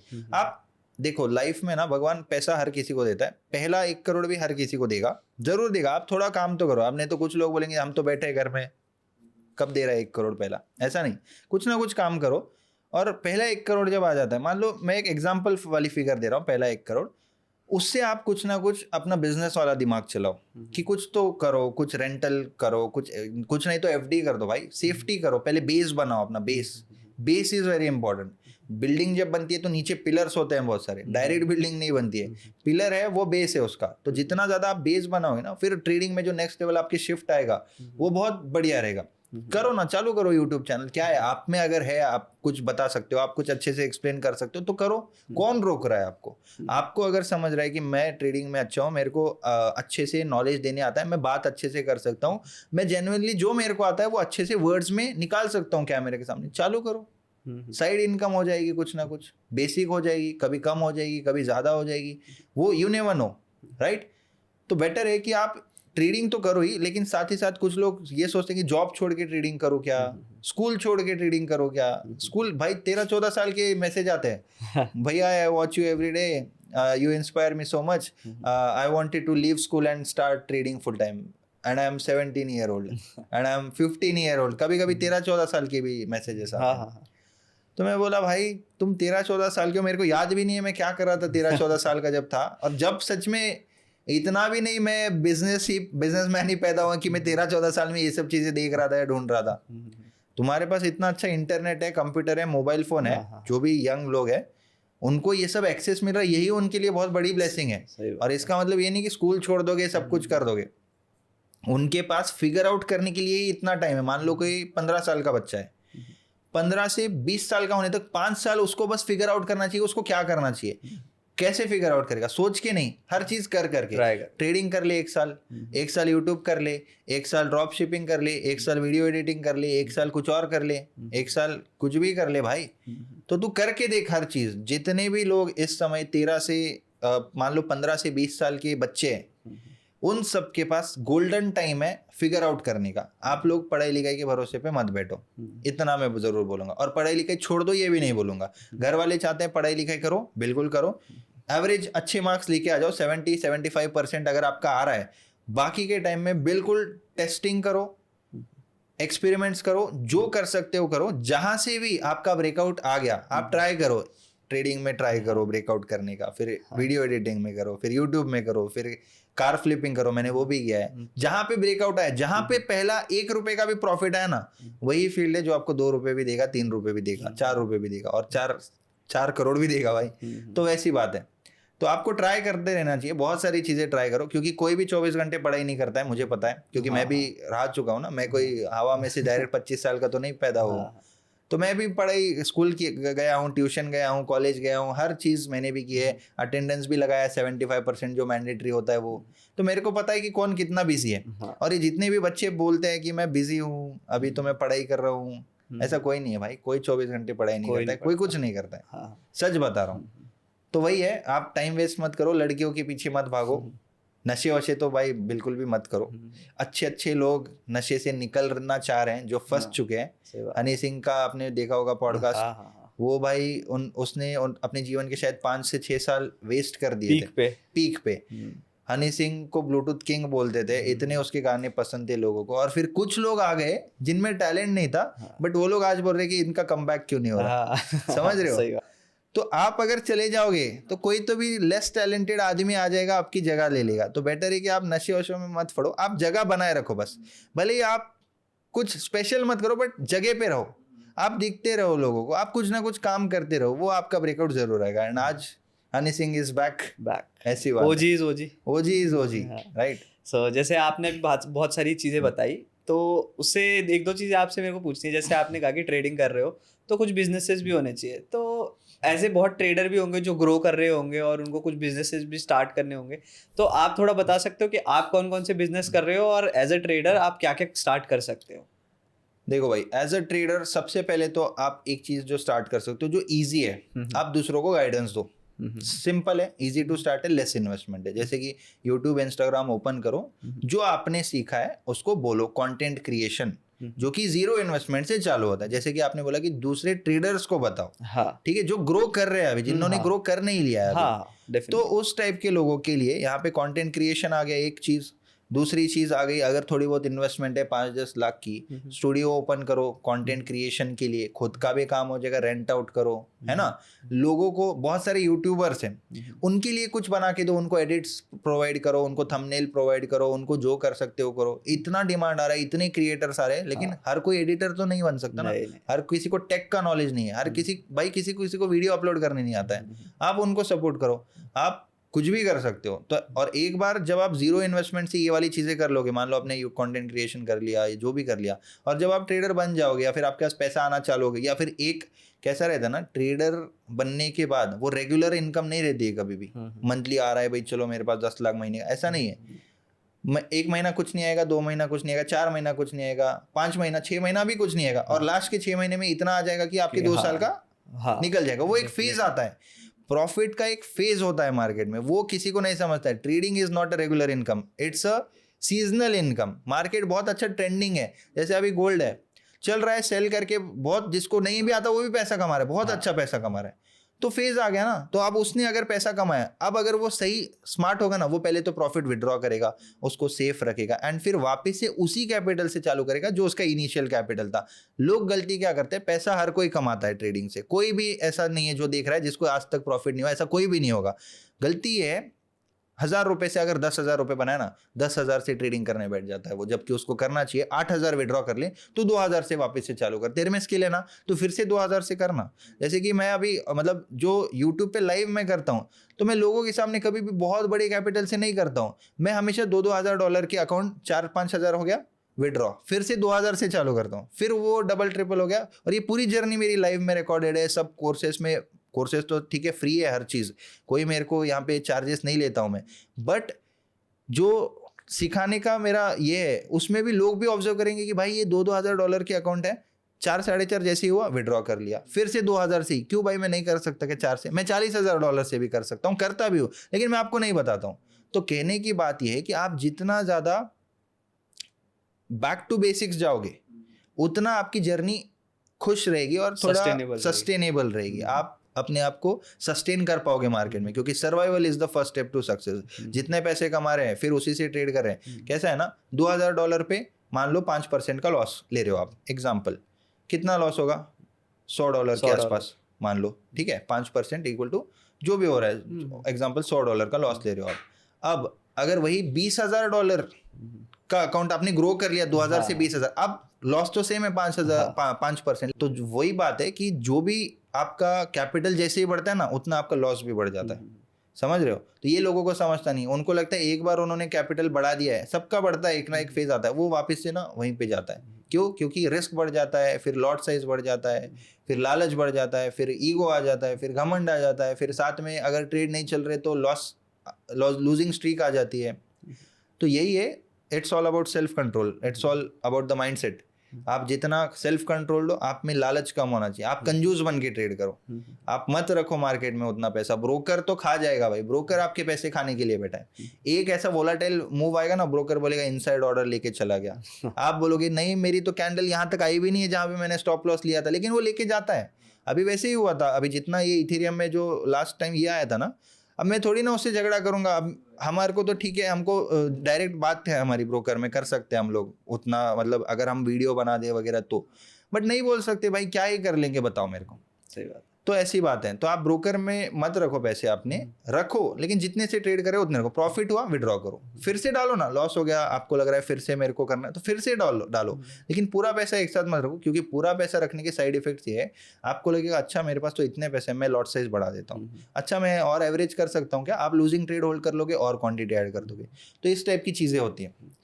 जैसे अभी आपने बात करी थी जैसे ट्रेडिंग की एंड ऑल, तो उसमें जब लॉस होता है, मान लो कि काफ़ी ज़्यादा लोगों को लॉस होता है, तो उसमें मान लो जब फेज आ जाता है लॉसेस का, तो उसको कैसे बैक करना चाहिए? लॉसेस का फेज तो आएगा भाई, हाँ, अभी नहीं आया क्योंकि तब कॉन्फिडेंस नहीं होता है। राइट राइट राइट और जैसे आपने होल्ड की बात करी कि होल्ड नहीं होता, लॉस में तो होल्ड हो जाता है बट हाँ। प्रॉफिट में वो होल्ड नहीं कर पाते, राइट राइट। तो वो आप बताओगे तो ज्यादा बेटर रहेगा। देखो कैसा होता है ना, अभी जितने भी लोग मुझे लाइव ट्रेडिंग में देखते हैं ना, एक ऐसा फेज आ गया था भाई, मेरे को 1:3 1:4 मिला ना, मैं अंधाधुन होल्ड कर रहा हूँ, होल्ड ही कर रहा हूँ। मतलब 1-1.5 महीना 2 महीना मैंने ऐसे लाइव स्ट्रीम किए, $1000 $1500 $2000 दिख रहा है, मैं बुक ही नहीं करता हूँ, वो रिवर्स हो जाता है, वापस एंट्री पे आ जाता है। ये ऐसा मैंने किया, मैं देखना चाह रहा था कि भाई होल्डिंग का क्या ही है। तो फिर मेरे को पता चला कि एक्सट्रीम होल्ड भी नहीं करना चाहिए और एक्सट्रीम बुक भी नहीं करना चाहिए तुरंत। तो एक फिक्स कर लो 1:2 से 1:3 के बीच में, ये हो गया। और जब लूजिंग फेज आता है उसको कम बैक कैसे करें, आप ये पूछ रहे हो। हाँ। तो लूजिंग फेज तो भाई आता ही रहेगा, उसके साथ आपको समझौता करना है। आपको ये पता होना चाहिए कि रात के बाद सूरज वापस आएगा, राइट। सूरज अगर ढल रहा है तो वापस कल उगेगा भी, तो ठीक है ना, आज शांत बैठो। आपका जैसे एक लॉस हो गया ना, आप बंद कर दो, चार्ट मत देखो, नेक्स्ट डे आओ, 0 से रिफ्रेश करो, क्योंकि लॉस हुआ ये किसको पता है, आपका लॉस हुआ है किसको पता है, सही बात, सिर्फ आपको अब पता मेरे को है, पता है। मार्केट को तो नहीं पता ना। हाँ। कि मार्केट तो ऐसा नहीं बोलेगा इसका कल लॉस होता ना, इसको आज भी बताता हूँ मैं, चल आज भी तेरा, ऐसा नहीं। मार्केट को पता ही नहीं है भाई किसका लॉस हुआ है किसका नहीं हुआ है, वो तो आपके दिमाग को पता है, और आपका दिमाग आपके साथ गेम खेलता है। सुन, तेरा कल लॉस हो गया था, तू आज ट्रेड मत कर, या फिर तू ये वाला ट्रेड मत ले, ये वाला सेटअप अच्छा नहीं है, ये अपना जो वो ईविल पीछे से होता है ना, वो बोलता रहता है। तो आप उस पर ध्यान मत दिया करो, जो भी है आप एक न्यूट्रल माइंडसेट से आओ। कल लॉस हुआ है, प्रॉफिट हुआ है, वो चला गया है, वो जा चुका है, वो बीत गया है, तो उस पर आपको फोकस नहीं करना है। जो भी है फ्रेश माइंडसेट से आना है, और भले ही आपके 4 लॉसेस होने दो बैक टू बैक, 5वां प्रॉफिट होगा, मतलब होगा, ये मैं आपको लिख के दे सकता हूँ, एग्रीमेंट करके दे सकता हूँ, ऐसी बात है। क्यों मैं कॉन्फिडेंट हूँ, क्योंकि ये सारी जर्नी देख के ही आया हूँ ना, क्योंकि मैं ऑब्वियसली इसके थ्रू गया हुआ हूँ। मेरे को पता है कितना डिप्रेसिंग लगता है लॉस होने के बाद, कितना फर्क पड़ता है, कितना रोना आ जाता है कभी कभी, और कभी कभी लगता है मैं गिव अप कर दूं। बट गिव अप जैसे ही आपको लगता है ना गिव अप कर दूं, वही एक टाइम है जब आपको एक और ट्राई देना चाहिए, एक और चांस देना चाहिए, तो वही है। सो जैसे आप अब जाके प्रॉफिटेबल हो, तो यंग ट्रेडर विराज, जो भी ट्रेडर वाजपेयी जी हैं, उन्होंने ऐसा क्या अलग किया बाकी ट्रेडरों से जो कि आज वो प्रॉफिटेबल है? ये क्वेश्चन मेरा सिमिलर रहता है, मैं पूछता ही हूँ हर सबसे। देखो अलग मैंने क्या किया, मैंने आपको बताता हूँ। सबसे सिंपल सी बात है, मैंने कभी भी ना कैपिटल ड्रास्टिकली नहीं बढ़ाया, ये मेरे को ऐसा लगता है। मैं कंजूसी से ही ट्रेड करता हूँ आज भी। जैसे कि अभी आप अगर देखोगे तो बाकी जो भी अपने फ्रेंड्स या जो भी है, वो बड़े लॉट से भी ट्रेड करने लग जाते हैं। बट मैं ऐसा सोचता हूँ कि मान लो मेरा खर्चा कितना है मंथली का, उतना अगर मेरे को मिल रहा है तो मेरे को ज़्यादा लालच नहीं, क्योंकि सेफ्टी से और शांति से जब मैं ट्रेड करता हूँ, मेरे को पता है कि मैं जितने से ट्रेड करूँ, ये पूरा अकाउंट भी खाली हो जाता तो भी मेरे को फ़र्क नहीं पड़ेगा, क्योंकि मैंने बाकी सेविंग्स कर लिए। तो अब मैं कितना रिलैक्स माइंडसेट से ट्रेड करूँगा, ये आप अंदाज़ा लगा लो। मेरे को कोई ऐसी नीड नहीं है कि मेरे को ये यहाँ से ट्रेड से पैसा निकालना ही पड़ेगा। क्यों नहीं है? क्योंकि मैं सेफली ट्रेड करता हूँ, मैंने सेफ्टी को प्रायोरिटी दी है। आप बोल सकते हो कि बहुत सेफ प्लेयर हूँ मैं कभी भी अंधाधुंध रिस्क नहीं लेता हूँ, या फिर बहुत कभी लालच में आगे ज़्यादा क्वांटिटी ले ली, नहीं, बिल्कुल भी नहीं। तो मेरे लिए एक ऐसी अलग चीज़ है, एक तो हो गया डिसिप्लिन, 1 ट्रेड पर डे मतलब 1 ट्रेड पर डे। ये जितने लोग देख रहे हैं ना, सब एग्री करेंगे, क्योंकि जितनी भी मेरी कम्युनिटी है ना, जो YTV गैंग के मेंबर्स है, इतने भाई दिल से कनेक्शन है ना उनको हमारा। मैं अगर आधा सेंटेंस बोलता हूँ ना, बाकी का सेंटेंस वो लोग पूरा कर सकते हैं, इतना मतलब आप कभी लाइव में आओगे तो देखना, इतना मतलब बेस्ट लोग मिले। मुझे ऐसा लगता है 1 मिलियन की अगर किसी की कम्युनिटी होगी और मेरी मान लो 1.5 लाख यूट्यूब पे है, तो 1.5 में से 1,40,000 लोग पूरे मेरे दिल से कनेक्टेड है। तो इस टाइप के लोग हैं, तो वो लोग बता सकते हैं। डिसिप्लिन इतना है ना भाई, 1 ट्रेड पर डे। मैं लाइव आता हूँ, मैं 1.5 घंटा बैठा रहता हूँ, मैं कोई ट्रेड नहीं लेता हूँ। डिसिप्लिन है ना। लाइव में आए हवाबाजी करने के लिए ज़बरदस्ती ट्रेड ले रहा हूँ, नहीं ले रहा हूँ भाई। लोग निराश होकर कभी कभी जा सकते। कोई नया आदमी आया है लाइव पे, तो उसको तो लगेगा ना यार ये ट्रेड क्यों नहीं दे रहा, ट्रेड क्यों नहीं दे रहा। बट हमको पता है कि हमने कल अच्छा प्रॉफिट किया, आज हमको नीड नहीं है ट्रेड करने की। बहुत अच्छा सेटअप मिलेगा तो ज़रूर लेंगे। तो ऐसा एक तो हो गया डिसिप्लिन, दूसरा हो गया सेफ्टी। सेफ्टी से ट्रेड करो आप। पैसा मैनेजमेंट बहुत ज़रूरी है, चाहे ट्रेडिंग करो, चाहे बिजनेस करो, चाहे ज़िंदगी में कुछ भी कर लो आप। घर चलाना है, सारी चीज़ें ना, उसके लिए पैसा का मैनेजमेंट लगता है। मनी मैनेजमेंट इज़ द की। कोई हाउसवाइफ है, वो बेस्ट मैनेजमेंट कर सकती है, क्योंकि उसको पता है कि हाथ में इतना पैसा आता है, उसमें से इतना खर्च करना है, ये करना है।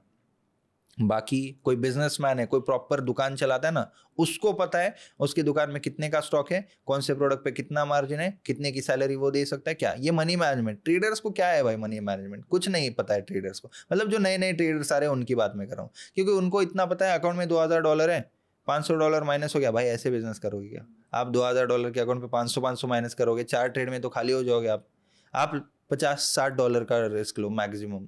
$50-60 का रिस्क लो, उसमें 1:2 $100 कैप्चर की करने की कोशिश करो।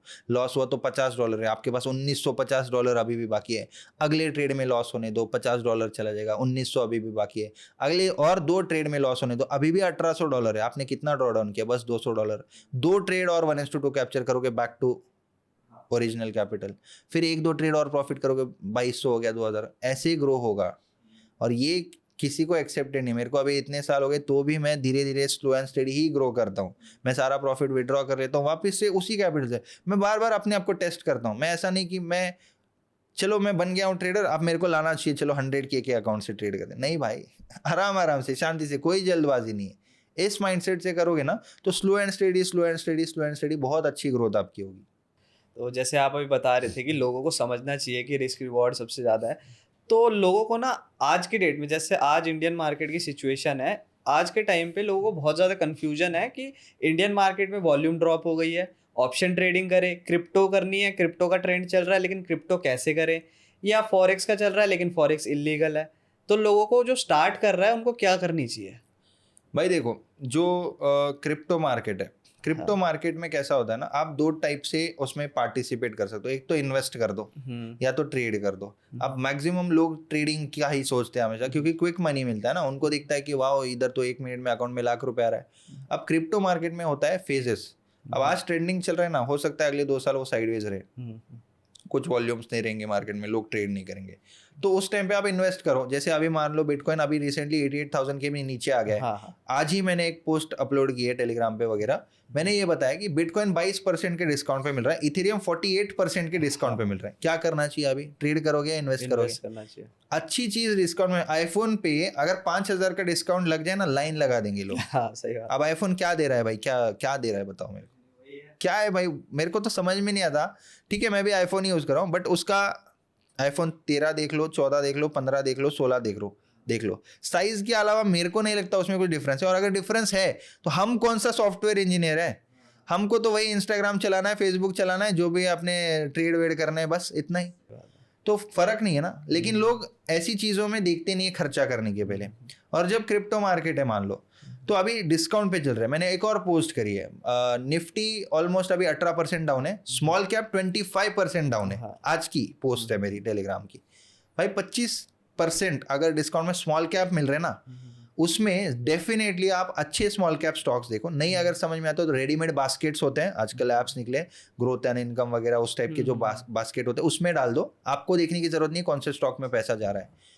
तो आज ये टाइम में आप आईफोन बेच के इसमें पैसा लगाओ, मैं तो ये बोलूंगा। नहीं है ना पैसा, लोग आईफोन पे मेरा ये पॉडकास्ट देख रहे होंगे इस समय पे और सोच रहे होंगे कि यार ये बात तो सही बोल रहा है, बट मेरे पास तो पैसे नहीं इन्वेस्ट करने के लिए। भाई जिस फोन पे देख रहे हैं ना उसको बेच और लगा पैसे। ये टाइम है इन्वेस्ट करने का। हाँ। जब डिप आ रहा है मार्केट, जब मार्केट ऊपर जा रहा था ना, तब सब लोग आ जाते, तब सेंटिमेंट पॉजिटिव होता, वाओ इंडियन मार्केट कितना अच्छा जा रहा है, नेक्स्ट ग्लोबल इकोनॉमीज इंडिया, ये वो booming economy, invest in India. और अब जब मार्केट नीचे जा रहा है ना, ऐसी नेगेटिव न्यूज़ है सारी, इंडियन मार्केट में इतना पैसा वाइप आउट हो गया, क्रिप्टो मार्केट में इतना पैसा वाइप आउट हो गया। जब नेगेटिव सेंटिमेंट है ना, आप खरीदो ना, क्योंकि पैसा उसी ने बनाया। रियल एस्टेट में भी आप अगर देखो, जब क्राइसिस आती है ना, तो अचानक से मार्केट में ना कुछ ऐसे इन्वेस्टर्स आ जाते हैं, आपको जगह बेचनी है, हम खरीदेंगे ना, आपको जगह बेचनी है, हम तो तब समझो, आप स्टडी करो ये लोग क्यों खरीद रहे हैं भाई। जो जगह आज से मान लो 2 साल पहले 1 करोड़ की थी, मान लो 2020 चालू है, 2020 में 1 करोड़ की जगह लोग 60-65 लाख में बेचने को निकाल रहे थे। वो थे रिटेलर्स, वो थे जो डरपोक लोग होते हैं। उस टाइम पे 60-65 में खरीदे लोगों ने, आज वो 1.5 करोड़ की हो गई जगह, 3x स्टॉक्स में। 2020 में जिसने भी निफ्टी 20 में ही पैसा लगा दिया होगा ना, तो अभी तक उसका कितना रिटर्न्स निकल गया आप खुद देख लो, 3x 4x 4 साल में, 5 साल में। कम है क्या? नहीं बताओ। तो स्टडी कर लो, एज वाइज आपको ये देखना चाहिए कि आपको कहाँ पे इन्वेस्ट करना है। हमारी एज है 20 to 25, 20 to 30 small cap stocks, minimum 70% portfolio आपका स्मॉल कैप में होना चाहिए। आप 30 प्लस जा रहे हो, आपका 70% पोर्टफोलियो मिड कैप में होना चाहिए। आप 40 प्लस हो, लार्ज कैप में इन्वेस्ट करो, लेकिन इन्वेस्ट करो और ऐसे अंधाधुंध इन्वेस्ट मत करो। मैंने अपना पोर्टफोलियो 6 महीने में 45% रिटर्न्स दिख गया था, इसलिए मैंने बेच दिया था आज से 6-7 महीना पहले। वो अगर वेट करता तो मेरे को भी 70-80% के आसपास रिटर्न दिख जाता।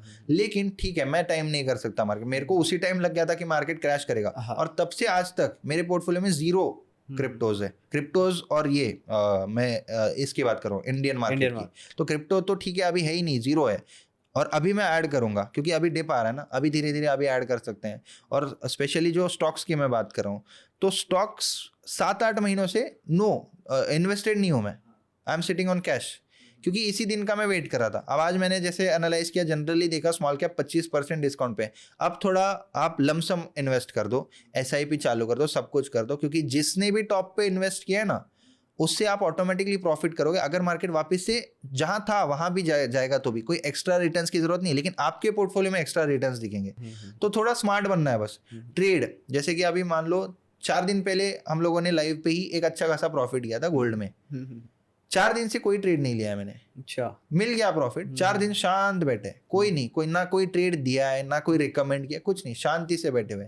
तो स्मार्टली पैसा मैनेजमेंट हो गया ना, ये पैसा मैनेजमेंट, ये लालच नहीं है, यहाँ कुछ भी नहीं है। और एक चीज, जब भी मैं ट्रैवल करता हूँ, मैं कभी फोन पे चार्ट देख के कभी ट्रेड नहीं करता हूँ कि भाई चलो करते करते ट्रैवल करते करते कोई ट्रेड ले लिया। नहीं भाई, जब कंप्यूटर सामने है, जब मैं 1 घंटा बैठ के देख रहा हूँ और जब मेरा डिसीजन बन रहा है, तभी मैं कुछ ना कुछ एंट्री बना सकता हूँ, अदरवाइज नहीं ले सकता। तो ऐसी बात है। ये तो बहुत बढ़िया आदत है।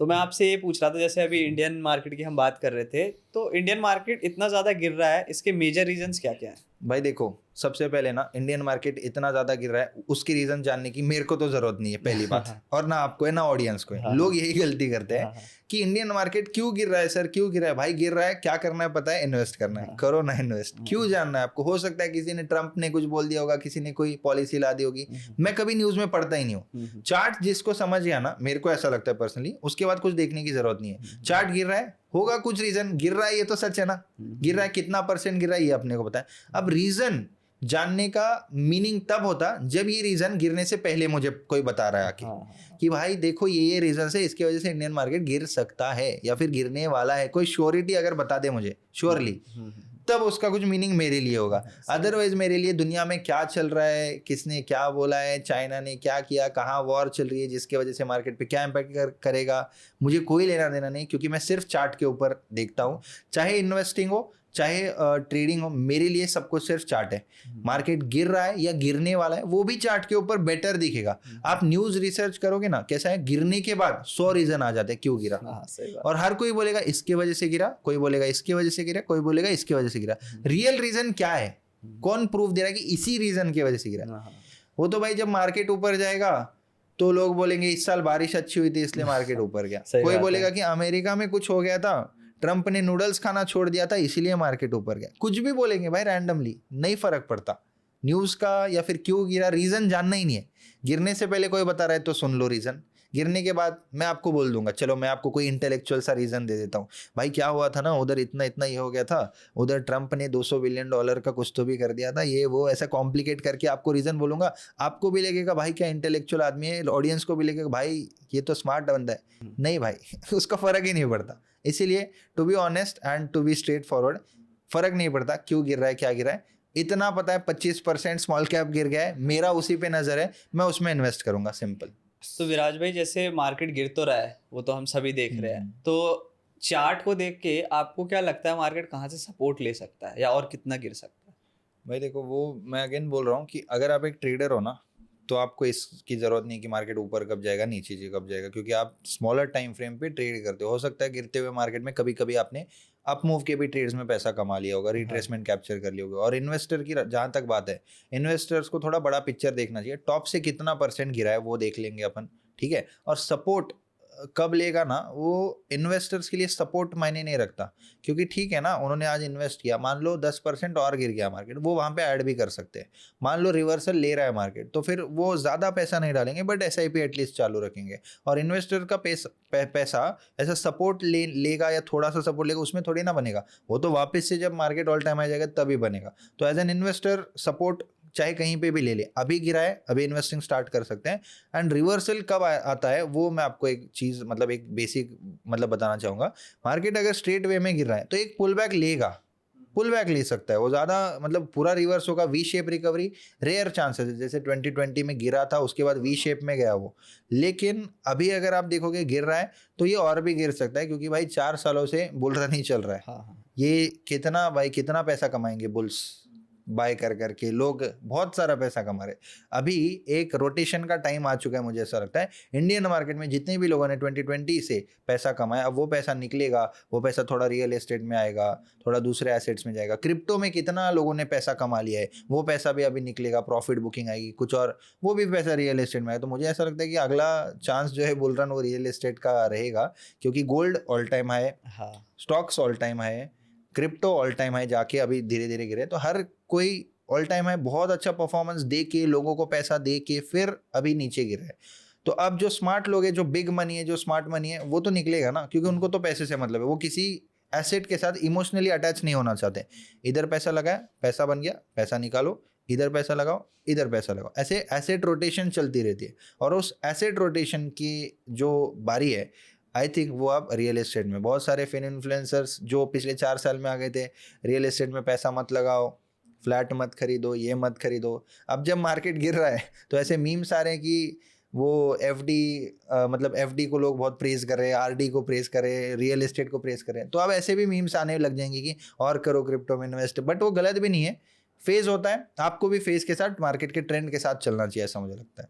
सो जैसे क्रिप्टो की बात करी हमने, अभी आपने क्रिप्टो के बारे में बताया, क्रिप्टो भी बहुत ज़्यादा गिर रहे हैं, तो क्रिप्टो पे अभी अप्रोच करने का बेस्ट वे क्या है? अभी क्या इन्वेस्ट कर सकते हैं क्रिप्टो में? देखो अभी तो इन्वेस्ट ही कर सकते हो आप क्रिप्टो में, जो भी मेन क्रिप्टोज है, बिटकॉइन, इथेरियम हो गया, XRP, सोलाना, राइट, और टॉन हो गया, जो अच्छे फंडामेंटल्स है। जैसे टॉन, मान लो ये लेयर 1 है, इसके ऊपर प्रोजेक्ट्स बनते हैं। जैसे टेलीग्राम कैसे चल रहा है, पूरा टेलीग्राम टॉन के ऊपर चल रहा है, टेलीग्राम का पे आउट भी टॉन में आता है, टेलीग्राम के ऊपर ऐड लगाना है तो भी टॉन यूज़ होता है। तो किसी रीज़न के लिए टॉन यूज़ हो रहा है, तो उसके पास रीज़न है, राइट।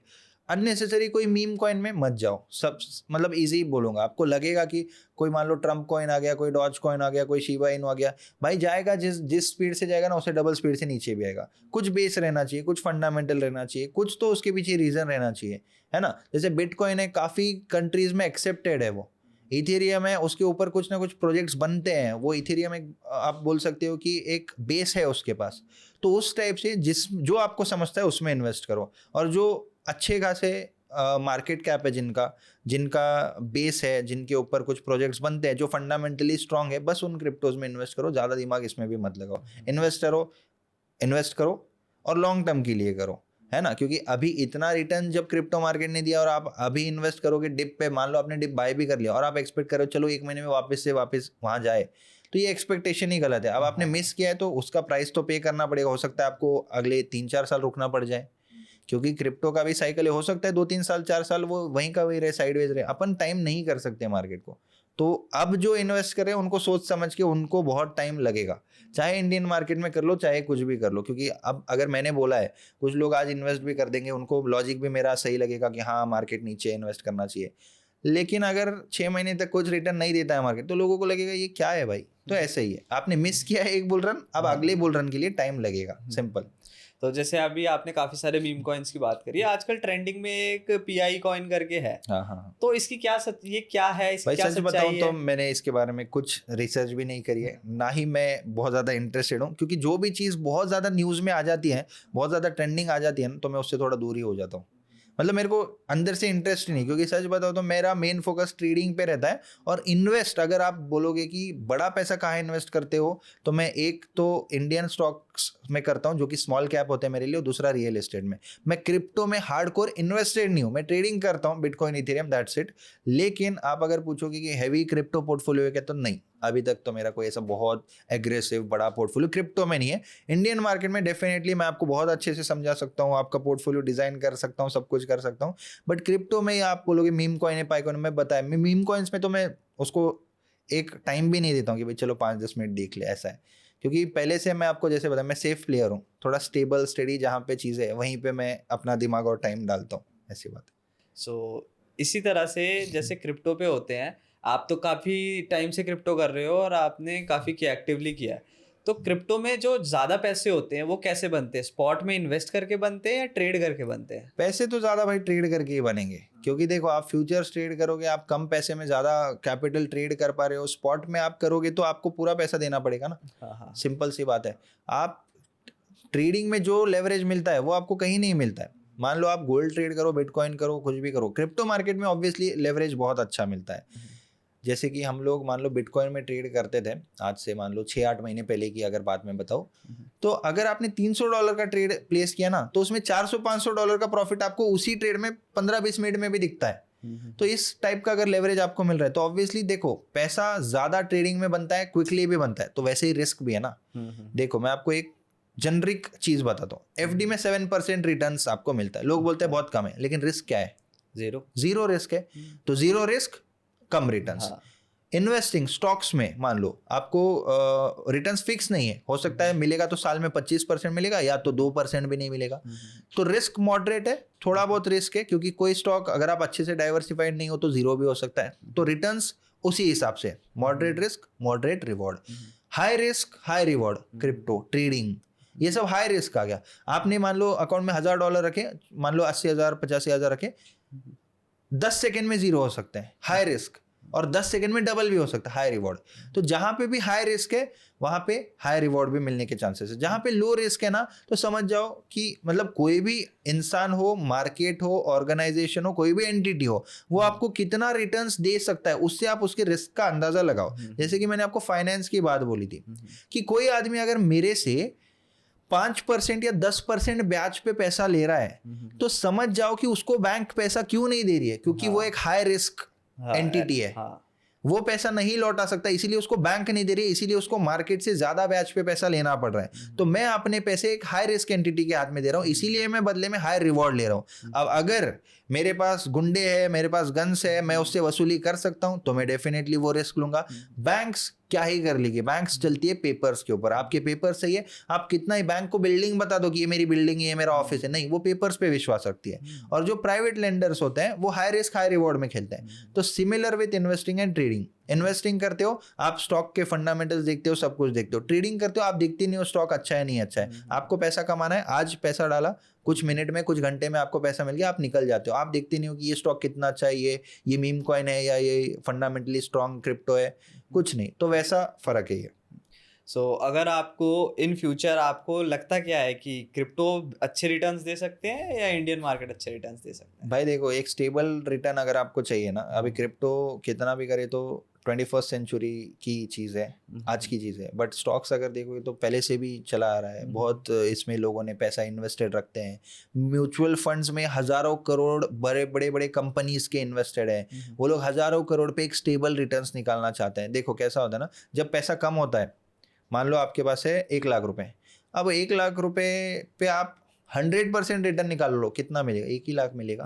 लेकिन अगर आपका कैपिटल हो जाता है मान लो 50,000 करोड़ रुपए, अब 50,000 करोड़ पे आप 100% नहीं सोचोगे, आप 1% मिल जाए ना अगर, तो भी बहुत खुश रहोगे। साल का आप 10 से 11% भी निकालते हो ना 50,000 करोड़ पे, आप बहुत ज्यादा खुश रहोगे, क्योंकि आप सेफ्टी से कह रहे हो। तो जैसे जैसे पैसा बढ़ता है वैसे वैसे एक सेफ्टी, ये नीड है उस पैसे की, क्योंकि पैसा प्रोटेक्ट करोगे ना तभी आप मार्केट में बने रहोगे। अब 50,000 करोड़ लेके कोई ट्रेड करने तो नहीं बैठेगा ना कि भाई चलो आज फ्यूचर्स में ट्रेड, चलो आज गोल्ड शॉर्ट करता हूँ भाई 50,000, नहीं भाई नहीं बैठेगा। वो एक लिमिटेशन है, चलो 1 करोड़ 10 करोड़ चलो 25 30 50 करोड़ तक ट्रेड कर लोगे आप। उसके बाद तो आपको स्टेबिलिटी चाहिए, आप प्रॉपर्टी करोगे, आप इन्वेस्टिंग करोगे। तो वही वाली बात है इसमें भी कि ट्रेडिंग मतलब क्रिप्टो की जो बात है ना, सेम चीज़ है, इन्वेस्टिंग वर्सेस ट्रेडिंग, जो मैंने बोला वही चीज़ आएगा, उसका आंसर वही है। सो चलो अब बहुत ज़्यादा टेक्निकल हो गई, अब दोबारा थोड़ा आप पे आते हैं। तो आपने दुबई जाके आपको कितनी हेल्प मिली और वहाँ का लाइफस्टाइल कैसा है, इसके बारे में थोड़ा बताओ। भाई देखो दुबई की बात कैसी है ना, दुबई बहुत अच्छा है हाँ हाँ। बट है तो आर्टिफिशियल, है ना। वहाँ पे आप जाओगे, वहाँ पे आप जैसे इंडोर हो बहुत अच्छा लगेगा, कंटिन्यू एसी है, वाह वाह। जैसे ही बाहर निकलोगे वेदर, धूप बहुत ज़्यादा है और एक अलग ही टाइप का अकेलापन है वहाँ पे। सच बताओ तो लोनलीनेस है। अब कुछ सबको लोगों अपने के आप लिए से मतलब है। सबको अपने आप से मतलब है। हाँ, हाँ। ठीक है, मेरे तो दोस्त है वहाँ पे, मेरे को अच्छा लगता है बट ठीक है ना, दोस्त सबके काम है अपने अपने। मैं दिन भर सुबह से दोस्तों के साथ तो नहीं रह सकता ना, वो मेरे साथ रह सकते हैं। तो दोस्त भी अगर रहते हैं आपके, बट फिर भी एक बहुत लोनली जगह है ऐसा मेरे को लगता है। और मैं उस टाइप का नहीं हूँ कि मैं इतना लोनली रहूँ, सुबह उठ रहा हूँ। अब मेरे को घर पे रहने की आदत है, मेरे को मम्मी के हाथ का खाना खाना अच्छा लगता है, मेरे को फैमिली मेम्बर्स के साथ घूमना फिरना पसंद है, और मेरे को मेरे दोस्त भी चाहिए, सब चाहिए। तो भाई मैं दुबई जाता हूँ तो सुबह सुबह उठता हूँ, एक तो खाना ऑर्डर कर लो पहले, शांत, एकदम शांति है। जैसे मैं अगर पॉडकास्ट में 2 मिनट शांत बैठ जाऊँ ना तो लोगों को लगे ये क्या चालू है, लोग शायद डिप्रेस्ड चले जाए, तो उस टाइप का फीलिंग आता है कभी कभी। ठीक है, आप अच्छा स्टे बुक करते हो, बहुत 2 दिन बहुत मज़ा आता है, चलो मैं दुबई आ गया, बहुत मज़ा आता है, बट बाद में वो रियलाइज होता है कब यहाँ से निकलूँ भाई, ऐसा होता है। तो जब जब काम है थोड़ा बहुत बस तभी जाता हूँ मैं। और मज़ा अगर आता भी है ना तो वो कुछ टाइम के लिए, जैसे कि रात में हम लोग चले गए दोस्तों के साथ कहीं गोल्फ खेल लिया, तो वो मज़ा है बस। स्पेशल ऐसा कोई चलो मुझे रहने में बहुत मज़ा आ रहा है, क्योंकि एक चीज़ वहाँ की क्या है पता है, आप इंडिया में फॉर्च्यूनर से घूमो, लोग आपको बहुत नेक्स्ट लेवल वाओ रिस्पेक्ट देंगे, ये देंगे। आप वहाँ रोल्स रॉयस से घूमो, किसी को घंटा फर्क नहीं पड़ता भाई। आप रोल्स रॉयस से घूम रहे हो, बाजू वाला भी रेंट की रोल्स रॉयस से घूम रहा है, कोई ओन करके रोल्स रॉयस से घूम रहा है, क्या फर्क है दोनों में? सही बात है। तो किसी को फर्क ही नहीं है ना भाई, समझ रहे हो आप। इंडिया में जो हवाबाजी करने का मजा है वो वहाँ करने का मजा नहीं। वो हवाबाजी आप सोशल मीडिया पे कर लोगे, चलो दुबई गए, गाड़ी ले ली, चलो खरीदेंगे, मेरे बहुत दोस्तों के पास गाड़ियाँ भी है, बट बाद में वो मज़ा इंडियन रोड्स पे जो गाड़ी को अटेंशन मिलता है, प्रेजेंस मिलता है, जो भी है उस टाइप की बात है वो। आप भले ही यहाँ पे मस्टैंग ले लो वहाँ रोल्स रॉयस लेने के बजाय, क्योंकि मतलब आप देखोगे तो यहाँ मस्टैंग अगर 80-90 लाख की आ रही है तो वहाँ 25-30 लाख में आती है। इतना 3 टाइम्स का फ़र्क है, इतना सस्ते में। बट वो मज़ा यहीं पे है, भले ही 3 टाइम्स प्राइस दे दो आप, बट यहाँ के रोड्स पे जब निकालोगे ना तो वो मज़ा है। तो वो एक इंडियन कल्चर से मैं थोड़ा ज़्यादा ही अटैच हूँ, मेरे को इंडिया में अच्छा लगता है, अपनापन लगता है। और मेरे को ऐसा लगता है कि दुबई बन चुका है, अमेरिका बन चुका है, इंडिया भी कुछ ना कुछ बनेगा ना फ्यूचर में। तो आज अपन इंडिया का पार्ट रह के यहाँ पे इन्वेस्ट करो, यहाँ पे प्रॉपर्टी लो, कुछ करो, यहाँ पे बिजनेसेस ओपन करो, यहाँ पे ऐसे बिजनेस करो जो आज से 10 साल बाद चलेंगे। तो यहाँ भी कोई कम अपॉर्चुनिटी नहीं है, ऐसा नहीं है कि वहीं सब अपॉर्चुनिटी है। अब जैसे मेरे को मान लो रियल एस्टेट डेवलपर बनना है, तो मैं बन चुका हूँ इंडिया में, मैं अगर दुबई में सोचूं ये चीज़ तो मुश्किल है ना, क्योंकि वहाँ पे पैसे ज़्यादा लगेंगे, हर चीज़ है, लाइसेंस लगेंगे, बहुत सारी चीज़ें हैं, वहाँ के रूल्स एंड रेगुलेशंस बहुत हैं। अब यहाँ पे अपन कभी कभार सिग्नल तोड़ देते हैं, मज़ा आता है कभी गड़बड़ में, भाई वहाँ ये सब नहीं कर सकते। आपने फरारी ले ली है, वहाँ पे आपको स्पीड मेंटेन करनी पड़ेगी, फाइन आ जाएगा, ज़्यादा अगर ब्रेक करोगे तो कोई आके हो सकता है उठा के ले जाए। तो भाई इतना पैसा कमा के या फिर मान लो इतनी अच्छी चीज़ें लेके, फरारी लेके, आपको डिसिप्लिन से रहोगे क्या? आपको तो रेव करना है वहाँ पे, तो आपको हाँ इतना अगर आपको डिसिप्लिन से चलाना है कोई स्पोर्ट्स कार, तो क्या मज़ा है बताओ। उससे अच्छा यहाँ रहो, घर वालों के साथ रहोगे, खर्चे भी कम है। ये भी एक बहुत बड़ा पॉइंट है। आप अगर देखो कि चलो वहाँ रह लेता हूँ मैं, मान लो 6 महीने में यहाँ पे जितना खर्चा करूँगा ना, वहाँ पे 15 दिन 20 दिन में होता है खर्चा। इंडिया में क्या खर्चा है, अपन घर पे रहते हैं, रेंट कितना कम है इंडिया में, वहाँ पे कितना रेंट है सोचो। तो वही बात है कि पैसे भी ठीक है ना, बहुत पैसे आ रहे हैं, लेकिन बचाओ, सेव करो, मेरा इस टाइप का माइंडसेट है। कोई वो तो सबका ये होता है अपना अपना। तो जैसे आपने बताया कि दुबई का ऐसा है, बट दुबई में जाके क्या क्या चीजें खुल जाती हैं, लाइक कि कैसे कैसे आपकी अर्निंग बढ़ जाती है, इसके बारे में थोड़ा बताओ। देखो एक दुबई का जो माहौल, जैसे मैंने आपको बताया लोनली है, तो वो लोनलीनेस अगर आप सही हो ना तो आप अपने काम में लगाओगे उसको। सुबह उठ रहे हो, कुछ नहीं है करने को, क्या करोगे? सामने कंप्यूटर है, अच्छे ट्रेडर्स ढूंढोगे, डिसिप्लिन आओगे। जैसे कि मान लो एक बात तो मैं ज़रूर एडमिट करूंगा, वहाँ जाके जो ट्रेडिंग होती है, सच बता रहा हूँ, क्योंकि इतना अकेलापन है, कोई डिस्ट्रैक्शन नहीं है, दिन में कोई डिस्ट्रैक्शन नहीं है, और वहाँ टाइमिंग भी इतना परफेक्ट है ना। मान लो इंडिया में हम 6 बजे अपना जो सेशन खुलता है शाम का, तो उसमें ट्रेड वहाँ पे 4 बजते हैं, तो एक प्रॉपर टाइम है, 4 साढ़े 4 के आसपास आप अपने सेटअप पे बैठ जाओ, लाइव कर रहे हो तो लाइव भी हो जाता है, सब कुछ, सब काम एकदम डिसिप्लिन से होते हैं, क्योंकि वहाँ करने को और कुछ है नहीं, इसी काम पे फोकस करें। यहाँ पे करने को 10 काम है, यहाँ पे रिलेटिव्स है, ये है वो है, और भी बिजनेस है, गाड़ी लो निकल जाओ, कहीं भी घूमो फिरो, कोई पूछ रहा नहीं है, कुछ नहीं, इस टाइप का यहाँ पे। वहां जाओगे तो डिसिप्लिन से काम तो होगा, क्योंकि आपने देख रहे हो कि मैंने इतना पे किया यहाँ पे स्टे करने के लिए, वो स्टे का खर्चा भी निकालना है, तो वहां पे आपको नीड आती है, यहाँ पे नीड नहीं आती, ऐसी बात है। तो वहां पे काम बहुत अच्छे से होता है, डिसिप्लिन से होता है और फोकस्ड होता है, और हाँ, काम करने के बाद फिर मजा करने का मजा भी आता है। तो वही अपनी अपनी है, किसी को वहाँ पे बहुत मजा आता है, किसी को थोड़ा मजा आता है, जैसे मुझे मजा आता है, जाओ 8-10 दिन 12 दिन रहो, 15 दिन बहुत हुआ तो रहो, आ जाओ, फिर यहाँ पे भी 15 दिन रहो, वहाँ पे 15 दिन रहो, इस टाइप से मुझे मजा है। तो फिलहाल तो मैं वो कर रहा हूँ, और ऐसे कंप्लीटली वहाँ रहने का तो मैंने कभी सोचा नहीं। तो जैसे आपने अभी दोस्तों को भी बताया कि अबे भाई जो हमारे ट्रेडर पैराडाइज और डेविल ट्रेडर है, तो आप तीनों का बॉन्ड कैसा है, और कुछ बताओ अपने बारे में। तीनों भाई हम तीनों का तो बॉन्ड बहुत बढ़िया है, 3 भाई तीनों ही तो भाई वाला सीन है। भाई मजा आता है, मैं वही बोल रहा हूँ कि वही जो 2 दोस्त है ना, मतलब पूरे इंडस्ट्री में आप बोलोगे तो वही लोग मतलब मेरे को सबसे बेस्ट लगते हैं मेरे। मतलब हमारे बीच में ऐसा कुछ भी नहीं है कि भाई, क्योंकि हम एक बचपन से रहे जैसे टाइप से ही रहते हैं, और अभय और हम तो है ही बचपन से, बट डेविल भी है भाई, वो भी बहुत मतलब बढ़िया बंदा है, और साथ में घूमते फिरते गेम खेलते हैं, तो हम तीनों को बस तीनों की कंपनी अच्छी लगती है, तीनों साथ में तो मजा आता है। ऐसा कुछ ये नहीं है कि यार ये वो, कुछ मन में किसी के लिए कुछ नहीं, ना कुछ फायदा है किसी का किसी से, ना कुछ नुकसान है, तो वो रियल प्योर फ्रेंडशिप बन गई है वहाँ पे, ऐसी चीज है। तो जैसे कि अब आपका आगे का गोल क्या है, लाइक जैसे किसी को 100 करोड़ बनाने होते हैं, किसी को 1000 करोड़ बनाने होते हैं, आपका क्या गोल है? कि भाई मैं ऐसे तो सच बता रहा हूँ, मैं गोल्स कभी किसी को कुछ बताता नहीं हूँ, बट आपको एक लाइन में मैं बताता हूँ, मेरे को ऐसे बिजनेसेस बनाने जो मेरे लिए, ये जो आप फिगर्स बोल रहे हो, ये बनाते रहे, चाहे मैं कुछ करूँ या ना करूँ। मेरा ज़्यादा पैसिव इनकम में उतना इंटरेस्ट नहीं है, जैसे कि मान लो प्रॉपर्टी ले ली और रेंट पे दिया और बस रेंट में खुश है, ऐसा नहीं। मैं, अब कोई होता है जो एक बिल्डिंग में एक फ्लैट लेने की सोचता है, मैं सोचता हूँ मैं बिल्डिंग बना देता हूँ, जो भी उस फ्लैट का रेंट मेरे को अगले 10 साल 20 साल आने वाला है, वो मैं एक बिल्डिंग बना के ही 1-2 साल में ही रिकवर कर लूँ। तो उस टाइप का मेरा माइंडसेट है। मतलब मैं बनाना जरूर चाहूँगा रेंटल प्रॉपर्टीज़ वगैरह, बट मेरा ऐसा है कि मल्टीपल एक्टिव बिजनेसेस में बना दूँ, और उन एक्टिव बिजनेस को ऑटोमेट कर दूँ। जैसे कि मान लो एक रियल एस्टेट बिजनेस हो गया, कोई सोशल मीडिया बिजनेस हो गया, तो इस टाइप से मेरे को इन्वॉल्व ना होना पड़े। और मैं ये चाहूँगा, मतलब मेरा एक गोल है कि पैसे को पैसे पे काम पे लगा दूँ, और जो कोड्स हम लोग पढ़ते हैं ना, मेक योर मनी वर्क वगैरह, लोगों को लगेगा हाँ ये वहीं से पढ़ के बोल रहा है, बट मैं उसी टाइप से करना चाहता हूँ। वही चीज़ें मेरे को बहुत ज़्यादा इम्पैक्ट करी है। एक और चीज़ मैं आपको बताता हूँ कि आज जो भी ये चीज़ें मैं कर रहा हूँ, मैं और मेरा एक दोस्त है जो मेरे साथ अभी रियल एस्टेट में पार्टनर भी है, हम लोग जब हम 7th 8th में थे ना, एक पेज था इंस्टाग्राम पे, कॉर्पोरेट बाइट्स, अच्छा मोटिवेशनल पेज है, हमारे पास कम से कम दोनों के पास 2-3 हज़ार स्क्रीनशॉट्स है जस्ट सिर्फ मोटिवेशन कोट्स के। हम एक दूसरे को भेजते थे, ये वो वर्क लाइक दिस, ये वो बेस्ट पेज था भाई बचपन में। जो माइंडसेट उसने बनाया ना, कॉर्पोरेट बाइट्स, आप देखो आज भी है वो पेज इंस्टा पे, तो हम ऐसे कलेक्ट करते थे। तो बचपन से वो एक मोटिवेशन और एक सर्कल भी अच्छा मिला। मेरे दोस्त बहुत अच्छे हैं, सारे जितने भी है ना, बहुत बेस्ट दोस्त है। मेरे को नहीं लगता कि ऐसे फ्रेंड्स किसी को मिलेंगे, क्योंकि चाहे कुछ भी हो जाए, कोई कुछ भी बन जाए, एक दूसरे को सपोर्ट करते हैं, फाइनेंशियली नहीं, बट एक ऐसा वो जो दोस्ती वाली दोस्ती होती है ना, प्रॉपर मस्ती वाली, उस टाइप के दोस्त है, और सब अच्छे दोस्त मिले।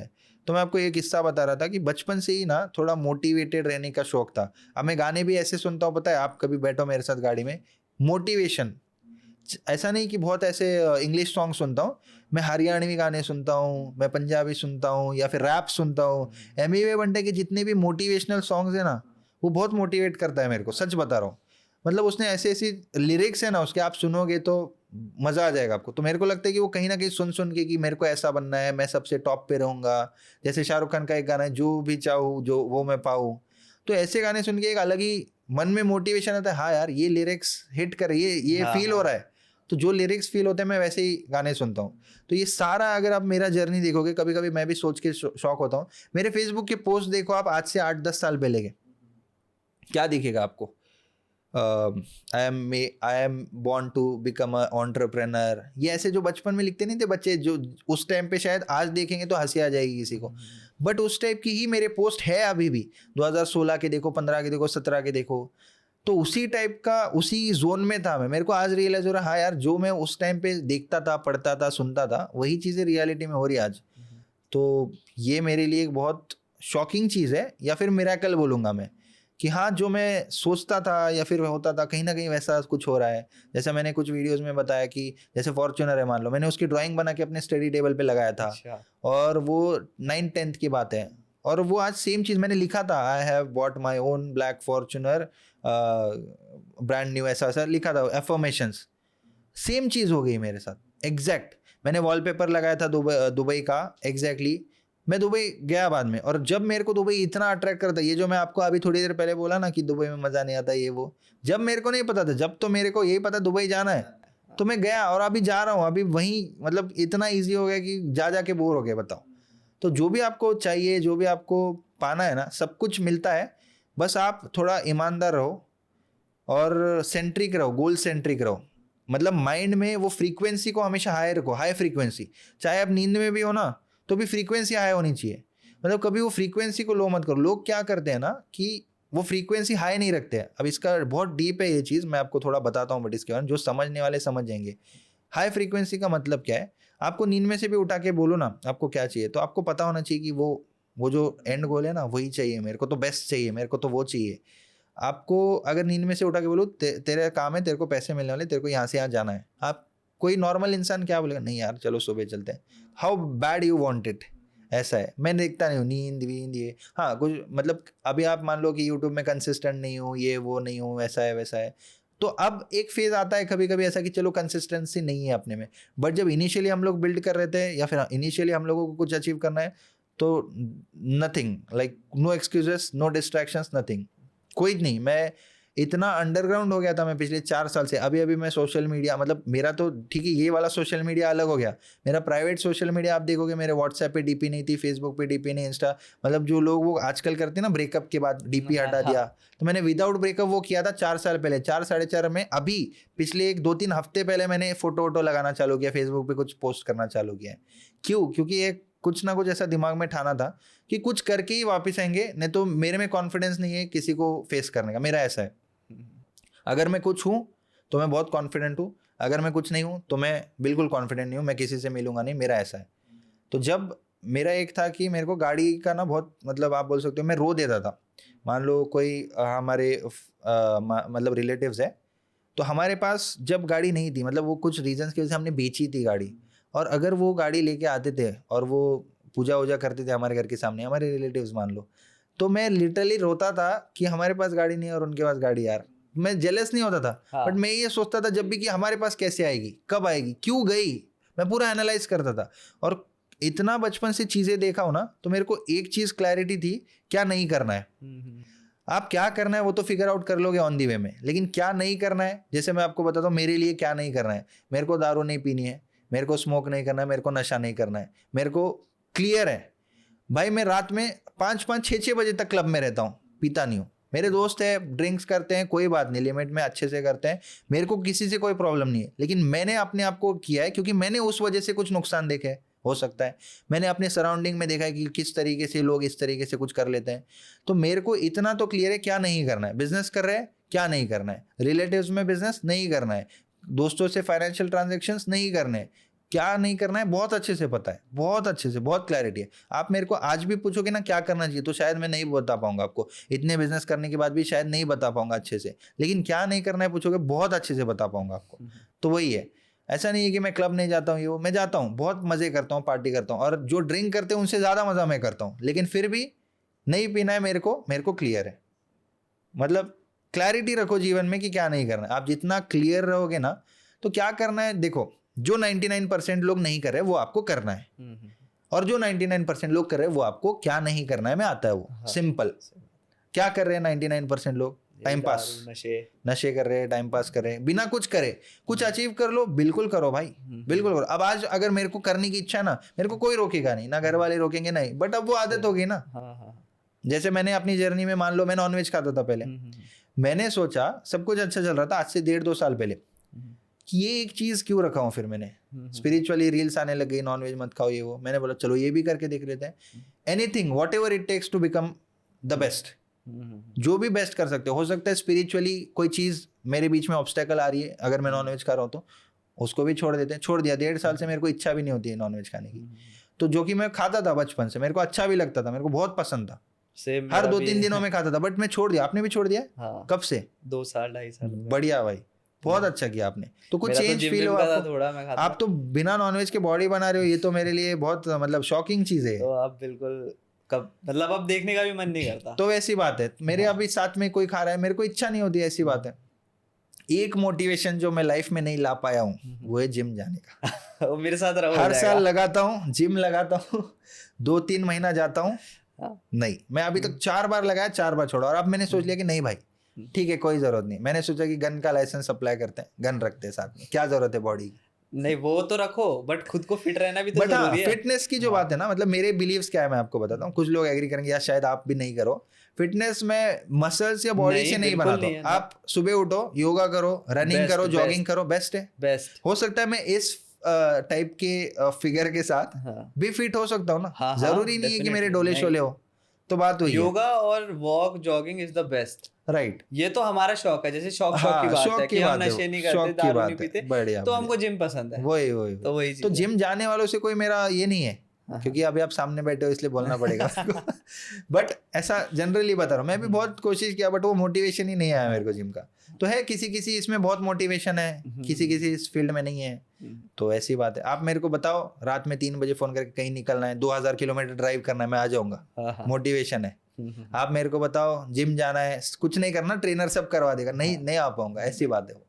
तो इंटरेस्ट की बात है, ऐसी बात है। सो जैसे आपने बताया कि आपने स्पिरिचुअलिटी के लिए नॉनवेज वगैरह छोड़ा, तो ऐसा क्या क्लिक हुआ, या आप बिलीव करते हो स्पिरिचुअलिटी में बहुत ज्यादा? बहुत ज्यादा बिलीव करता हूँ भाई। देखो मैंने अभी रुद्राक्ष भी पहनी है, महाशिवरात्रि के टाइम पे धारण किया है उसको। मतलब मेरी मम्मी बहुत ज्यादा शिव जी की भक्त है, और मुझे मेरा ये मानना है कि मेरी मम्मी जो पूजा पाठ करती है ना, उसी की सब ब्लेसिंग्स है मेरे ऊपर। बस मैं कुछ करता हूँ या नहीं करता हूँ, जो भी करता हूँ थोड़ा बहुत मन से करता हूँ। मतलब मैं definitely there is a energy, there is God, I believe in God definitely. I am always thankful. आपको पता है मैं 24 घंटे 24/7 कुछ मांगता नहीं हूँ, मैं बस thank you, I am grateful, thank you. कहीं जा रहा हूँ, किसी को देख लिया, या किसी का कुछ ऐसे रोड पे कोई पैसे मांगने वाले आते हैं, मैं सोचता हूँ यार thank you so much God, आपने मुझे इस लायक बनाया कि चलो मैं इनको कुछ दे पाऊँ। या दुनिया में कैसे कैसे लोग हैं वो देख के आप खुद की तरफ देखोगे ना, इतना अच्छा फील होता है कि थैंक यू। ठीक है, इससे बेटर मैं कोशिश करूंगा, आपको देना है तो दो, भगवान को ऐसा बोलता। बट यहाँ तक जो दिया है ना, बहुत ग्रेटफुल हूँ और 100% एक्सेप्ट करता हूँ जो भी हूँ आज, और बहुत खुश हूँ। ऐसा बिल्कुल नहीं है कि वो लोग होते हैं ना जो भागे ही जा रहे। जरूर मैं भी भाग रहा हूँ, बट कोई रिग्रेट के साथ नहीं भाग रहा हूँ, या फिर कोई अर्जेंसी के साथ नहीं भाग रहा हूँ। अब आराम से भाग रहा हूँ मैं, आराम से, कोई ऐसी जल्दबाजी नहीं है। क्योंकि जो है, जो सोचा नहीं था वहाँ तक आया हूँ, यहाँ से आगे ऑटोमेटिकली धीरे धीरे भी जाऊंगा तो चलेगा। जो लोग शायद 40 साल में नहीं अचीव कर पाते, वो अगर मैंने लाइफ के 25 साल में किया हुआ है, तो यहाँ से मेरे पास टाइम है, स्लो एंड स्टडी जाते हैं, धीरे धीरे जाते हैं। इस माइंडसेट के साथ मैं चल रहा हूँ। तो हाँ, भगवान में तो विश्वास सभी को रखना चाहिए। और जो लोग हैं हम भगवान में नहीं मानते, ये नहीं मानते, क्यों मानना चाहिए पता है? कुछ गलत काम आप करने जाओगे ना, तो आपके सामने भगवान का चेहरा आ जाएगा कि हाँ नहीं। फिर आप सुबह प्रे कर रहे हो और जाके गलत काम करो, ये कॉम्बिनेशन बहुत कम लोग कर पाते हैं। इतना फ्रॉड कोई नहीं हो सकता। तो बेटर है कि आप अगर गॉड से कनेक्टेड रहोगे ना, एक डर रहता है मन में आपके, मान लो माँ बाप का डर ना हो, किसी का डर ना हो, लेकिन भगवान का डर जो है ना, वो बहुत मैंने देखा है लोगों में रहता है डर। तो मेरे में भी वैसा डर है कि अच्छे ही काम करो, जितना हो सकता है पॉजिटिविटी स्प्रेड करो। कहीं भी जाता हूँ, कोई भी है, सबको खुशियाँ देखी मेरे को अच्छा फील होता है। जैसे आपने अभी बोला है कि मैं कुछ मांगता नहीं हूँ, थैंक यू बोलता हूँ। बहुत लोगों को क्या होता है ना कि जैसे वो स्पिरिचुअल होना या भगवान के सामने हाथ जोड़ना, वो क्या होता है, मांगने लगते हैं। मैंने भी एक चीज़ सीखी है कि मांगना ज़रूरी नहीं है। आप बस अपना बना के उनको, बस उनके पास ही रहोगे ना, उनके सामने हाथ ही जोड़ लोगे, वो ही सब कुछ कर देंगे। राइट। तो मेरी प्रेयर क्या रहती है पता है? डेली, मतलब सुबह की, मतलब मैं शिव जी को 1 लोटा जल चढ़ाता हूँ, एंड उसके बाद मैं बोलता हूँ thank you so much God, thank you so much. मतलब इंग्लिश में बोल देता हूँ, क्योंकि अभी ठीक है, इंग्लिश हिंदी जो भी आप बोल दो, शुक्रिया, थैंक यू, धन्यवाद, जो भी दिया है आपने, थैंक यू सो मच। बस इसके बाद कुछ बोलने की ऐसे इच्छा ही नहीं होती, पता नहीं, एक अलग ही फील होता। अभी भी मैं बोला ना, एक अलग ही फील हुआ मेरे को। मतलब एक सेटिस्फाइड फील होता है अंदर से। नहीं तो लोग होते भाई भगवान जी थैंक यू सो मच, आपने फॉर्च्यूनर दे दी, मेरे को रोल्स रॉयस भी चाहिए, प्लीज प्लीज प्लीज। तो वो मीम्स भी आते हैं ना, 11 रुपए चढ़ा के 11 लाख का पैकेज मांग लिया, उस टाइप से लोग समझते चलो 500 रुपए चढ़ाए तो अब अपने को 50 लाख का फायदा कि होगा। ऐसा भी कभी नहीं करना चाहिए कि भगवान जी आप ये कर दो मैं आपके नंगे पैर आ जाऊंगा। नहीं भाई, जरूरत नहीं है। भगवान जी को रिश्वत दे रहे हो क्या भाई? उनके पास लाखों करोड़ों लोग ऐसे रिश्वत देने वाले, आप अलग दोगे तो ऐसी बात नहीं। ठीक है, आपकी श्रद्धा है, वो बहुत अच्छी बात है, आप श्रद्धा से करो, लेकिन किसी के बदले में मत करो ना। आपको कोई चीज मिल जाती है ना, उसके बाद आप क्या करते हो वो मैटर करता है। जब तक नहीं मिलती है तब तक तो लोग, मैंने ऐसे भी लोग देखे ना, कोई काम उनका नहीं हो रहा है ना, तो भगवान के पास जाएंगे, बहुत अच्छा भगवान प्लीज ये काम करो। जैसे ही काम नहीं हुआ अगर, तो इसके बाद से मैं भगवान के पास भी नहीं जाऊंगा क्योंकि ये काम नहीं किया। ऐसे लिटरली मैंने अपने आसपास लोग देखे, बताओ। तो ऐसे भी लोग हैं, तो आप वो मत रखो। आप आज जो भी हो ना, वो दिया है भगवान ने, उसको ग्रेटफुल रहो और थैंक यू बोलो बस। आप थैंक यू बोलोगे ना, आपकी दुआ ना सबसे अलग दिखेगी उनकी लिस्ट में। ये होगी मांगने वालों की लिस्ट और ये होगी दूसरे वालों की लिस्ट। इसमें बोले ये मांगने वालों में तो नहीं, ये तो थैंक यू बोल रहा है मेरे को, ये कौन है? कुछ है भी नहीं, चलो इसके पास देखते हैं। तो ध्यान आप ऑटोमेटिक अट्रैक्ट कर रहे हो। सोच के देखो इस वे में, बहुत अच्छा है। नहीं, बहुत अच्छी बात है। तो कितना टाइम हो गया होगा रिकॉर्ड? 1 घंटा 30 करे खत्म? आप बताओ, खत्म कर सकते हैं। फ्लाइट भी आओ भाई, गॉड 5:30 बज गए, तो तभी मैंने कहा कि आपको लेट ना हो जाए, क्योंकि ट्रैफिक बिल्कुल का खत्म कुछ करते हैं भाई। उससे पहले जैसे आपने बताया था कि आप मिमिक्री भी करते हो, तो भाई थोड़ा मत कुछ हो करो जाए भाई प्लीज, थोड़ा सा एक कुछ हो जाए भाई। मिमिक्री छोड़ चुके हैं हम लोग, छोड़ चुके हैं वो गलियां। हाँ चलो, या तो फिर एक रैप हो जाए छोटा सा, जो आपने बताया। भाई मैं रैप, अभी मेरे को लिरिक्स सच में याद नहीं क्योंकि 5 साल पहले लिखे थे। मैं यहाँ पे रैप आपको देता हूँ, आप यहाँ से प्ले कर दो मेरा रैप, ठीक है? वो रैप भी आप देखोगे ना, तो उसमें भी ऐसा था कि मेहनत करो, ये वो बहुत डीप मीनिंग है उसका भी। तो वो वाला रैप मैं आपको भेजता हूँ, यहाँ से वो रैप चालू हो जाएगा और वो रैप आप प्ले कर देना। चलो, thank you so much for inviting me to this podcast. And आपको मैं मिमिक्री वाले ना क्लिप्स भेज देता हूँ, अब वो लगा देना जब मैं वो बात करूँ, या चलो अभी लगा दो, ठीक है? एंडिंग में तो लोग भी खुश हो जाएंगे और एक्सक्लूसिव हो जाएगा ये पॉडकास्ट, क्योंकि आज से पहले शायद 2 किए बट कभी मैंने बताया नहीं है, तो करते हैं। चलो done, thank you so much कि आप आए हमारे पॉडकास्ट में, टाइम निकाल के। थैंक यू सो मच भाई बुलाने के लिए। बहुत सारी बातें ऐसे था कि खत्म और भी कवर कर सकते हैं, बट जैसे टाइम बाउंडेशन भी है, राइट और अगली बारी के लिए भी कुछ। एक और चीज मैं बोलता हूँ भाई, कैसा है ना, अब लोग कुछ एक्सपेक्ट करेंगे कि भाई ट्रेडिंग की बातें करो, ट्रेडिंग की बात करो। भाई ट्रेडिंग में ना आप सोच नहीं सकते उतना कंटेंट अवेलेबल है यूट्यूब पे। सही बात है। अकेले के चैनल पे, मान लो मेरे ही चैनल पे इतना ज्ञान दे दिया मैं, और अच्छा ज्ञान दिया है। आपको ट्रेडिंग सीखनी है, आप बाकी टाइम में वो वीडियोस देखा करो, और किसी के पॉडकास्ट से आप ये एक्सपेक्ट किया करो कि other than live stream, other than trading, वो कैसा है, उसकी क्या सोच है, पैसे कैसे मैनेज करता है, क्या सोच है, क्या थिंकिंग रखता है, स्पिरिचुअल है नहीं है, वो सारी चीजें देखा करोगे ना। पर्सनैलिटी क्या है, पर्सनैलिटी देखो, क्या विचार रखता है भाई, कि लोगों के माइंडसेट को जानो ना। जैसे अभी लोग जो स्मार्ट लोग रहेंगे उन्होंने मेरा माइंडसेट देखा होगा कि अच्छा ये और भी बिजनेस करता है, ये यूट्यूब पे या ट्रेडिंग पे या इसी पे डिपेंड नहीं है, इसके और भी बिजनेस, तो वो आप वो सीखो, वो सारी चीजें सीखो, तो आपके लिए भी बेनिफिशियल रहेगा। आप लोग खुद को लिमिट मत कर लो कि नहीं मैं यही करूंगा वही करूंगा, आप सब कर सकते हो। ह्यूमन का जो पोटेंशियल है ना, वो किसी ने अभी तक टेस्ट ही नहीं किया, आप सब में वो पोटेंशियल है, कुछ भी कर सकते हो आप। कोई इंसान धरती पे अगर एक चीज एक बार कर सकता है तो हर कोई वो चीज एक बार कर सकता है। That's it, thank you. तो चलो इस पॉडकास्ट को करते हैं यहीं पे एंड। अगर आप इस वीडियो पे कितने लाइक्स बोल दो भाई, YTV गैंग कम से कम जनरली कितने आते हैं आपके? 1000 आते हैं। हाँ। तो 1500 लाइक कर दो। चलो भाई, चलो इस वीडियो पे अगर आप 1500 लाइक कर देते हो, मैं विराज भाई को डेफिनेटली दोबारा बुलाऊंगा। आप नहीं भी करोगे तो भी बुलाऊंगा। चलो भाई, 1500 लाइक का टारगेट है। YTV गैंग ये वाली क्लिप में अगर डाल दूंगा ना इंस्टा और टेलीग्राम पे, डेफिनेटली 1500 लाइक्स अपने YTV गैंग मेंबर्स कर देंगे, ये मैं आपको प्रॉमिस करता हूँ। चलो इस नोट पे करते हैं इस पॉडकास्ट को यहीं पे एंड। तब तक के लिए साइनिंग ऑफ। रैप करो, ड्रॉ करो, एक्ट करो, सॉन्ग करो, बनोगे आर्टिस्ट, खुले में शो करो, स्मोक करो, ड्रिंक करो, स्नॉट करो, बॉम्ब करो, पहले तो ICU में एक बेड बुक करो। नकली है रैपर जो करते ये सब, बनते हैं कूल लेकिन होते वो फूल। किसने बनाया रूल, नहीं रैप का ये टूल। गानों पे झूल जो देते सुकून, जो भी तू कर होना चाहिए जुनून। जो असली वो खतरी, जो नकली वो छपरी, टपरी पे बैठक और सुट्टे पे चर्चा। जीवन का सोच कैसे करेगा खर्चा, माँ बाप की सोच और अब भी तू घर जा, अब भी टाइम है फिर से सुधर जा।